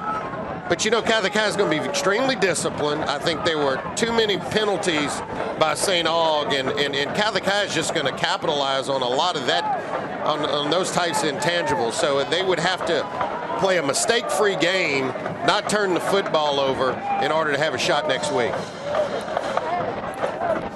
From the 32, new quarterback in there. This is their backup, Kendall Sampson. He's a sophomore. And he's obviously more of your running quarterback, a guy that Nathaniel Jones can go to and provide a spark off the bench, and he's done that a couple of times this season. Smart kid. The other thing, Jeff, I think, is Catholic High does have the ability, I think, to limit the run game of St. Aug a little bit. Yeah. So they'll have to get some things done through the air. Now, we've seen, you know, Woodson tonight. He can make some throws, and they've got some receivers that can do that. But they'll have to play their A game. I think St. Aug could slow down that Catholic High offense. I think their defense is talented enough. As long as they came out of this game without any more injuries and they continue to get healthy, I mean, there are some studs on that St. Aug defense.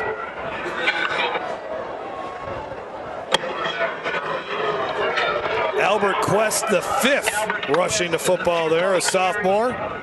119 yards rushing coming into the game. Under a minute to go as the Purple Knights will improve to 6-5 on the season. Holy Cross falls to 7-4. And I wouldn't let that St. Aug record fool you. The team I see out here tonight is much better than their record indicates. Yeah, I agree with that.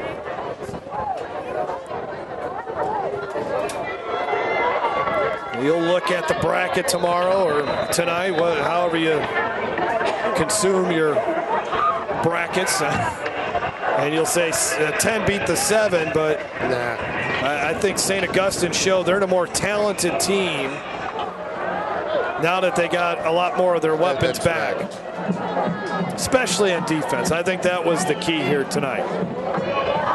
Yeah, well, confident was back, and you could tell Coach Johnson was excited about having not back, but at full strength. And their offensive line. They got some key guys back on that offensive line. And a nice job by Nathaniel Jones in his first season as the head coach for St. Augustine. Gets the playoff victory here tonight as the Purple Knights knock off Holy Cross 34-9, and they will advance to play the Catholic High Bears next week in Baton Rouge.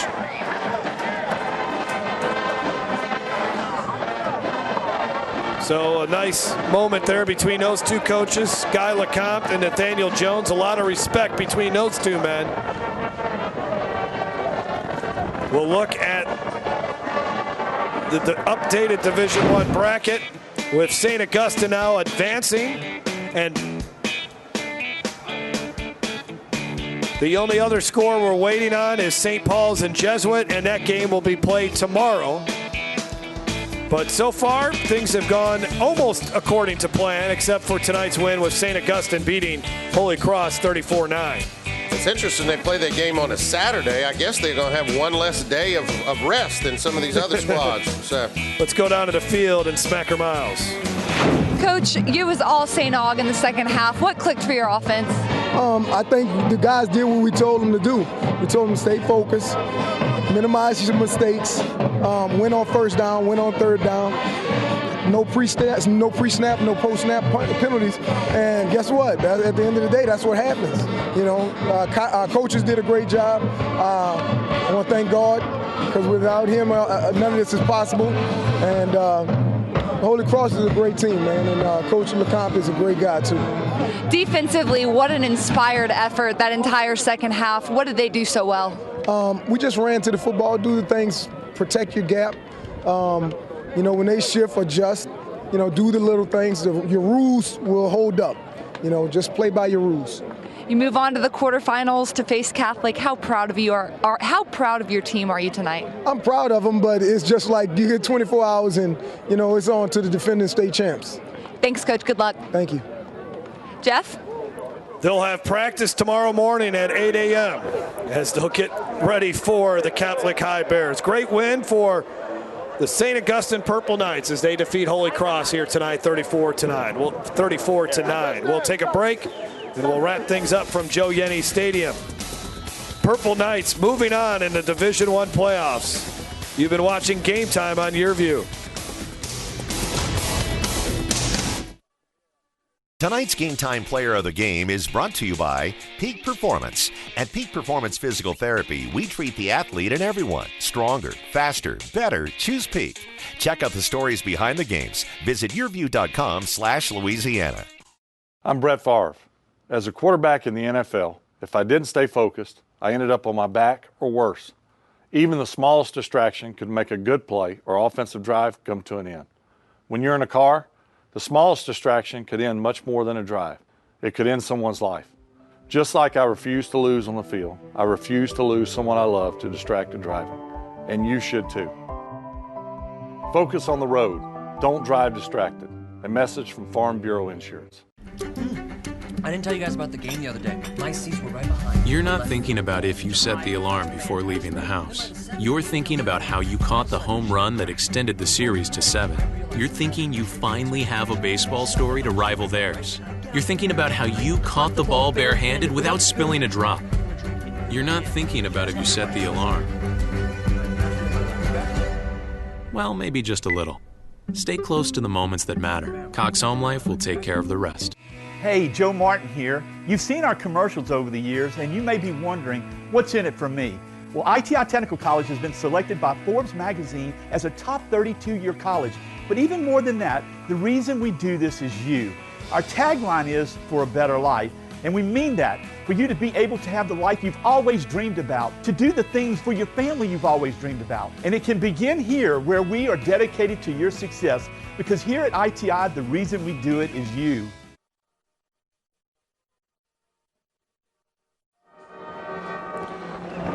Final score again from Joe Yenni Stadium. The St. Augustine Purple Knights, the number 10 seed in the Division I playoffs, knock off the Holy Cross Tigers 34-9. A dominating performance in the second half as St. Aug and Holy Cross were tied up at 7. Purple Knights forced 4 turnovers. St. Aug does not turn it over. They had the one safety and the bad snap. But other than that, that was a really good 24 minutes of football for St. Aug. Yeah, and a tremendous third quarter for St. Aug. They came out after halftime and just put up 3 scores very quickly, and that's really what created the separation in the football game. That and the fact that St. Aug was able to control the line of scrimmage, run the football, and not make the big turnovers, and that's what led to this victory you see here tonight. And they got a good game from their senior quarterback, Trevin Woodson, and he is our player of the game in this contest. I thought he controlled this football game very well. Difficult conditions, in to win. Big touchdown pass there to put St. Aug up by 14 points. But he didn't turn it over. He made some good decisions, used his feet when he needed to. Yeah, and quarterbacks hate to be called game managers, but he did a good job of managing this football game, these weather conditions, and because of his play, I think in not making the big mistakes is why St. Aug was able to prevail. So now St. Aug moves on to take on the Catholic High Bears in the quarterfinals. We talked about this matchup just a few seconds ago, but Catholic's going to have their hands full, especially with the St. Aug defense. There are some talented athletes on that Purple Knights defense, and you're going up against the senior quarterback and a couple of good running backs. No, I think St. Aug has the athletes, particularly in the starting lineups, to go head-to-head with Catholic High. They're not going to be as deep, but they're definitely going to have to be able to, again, run the football, not make mistakes, and they're going to have to cut down on some of the penalties. Let's take a look at the final stats from this one more time. As St. Aug, the big statistic there at the bottom, 4 turnovers, and you can see Holy Cross could not get the running game going. The other thing, it doesn't display it there, but was the success that St. Aug had on third downs. They converted over 50% of their third downs here tonight.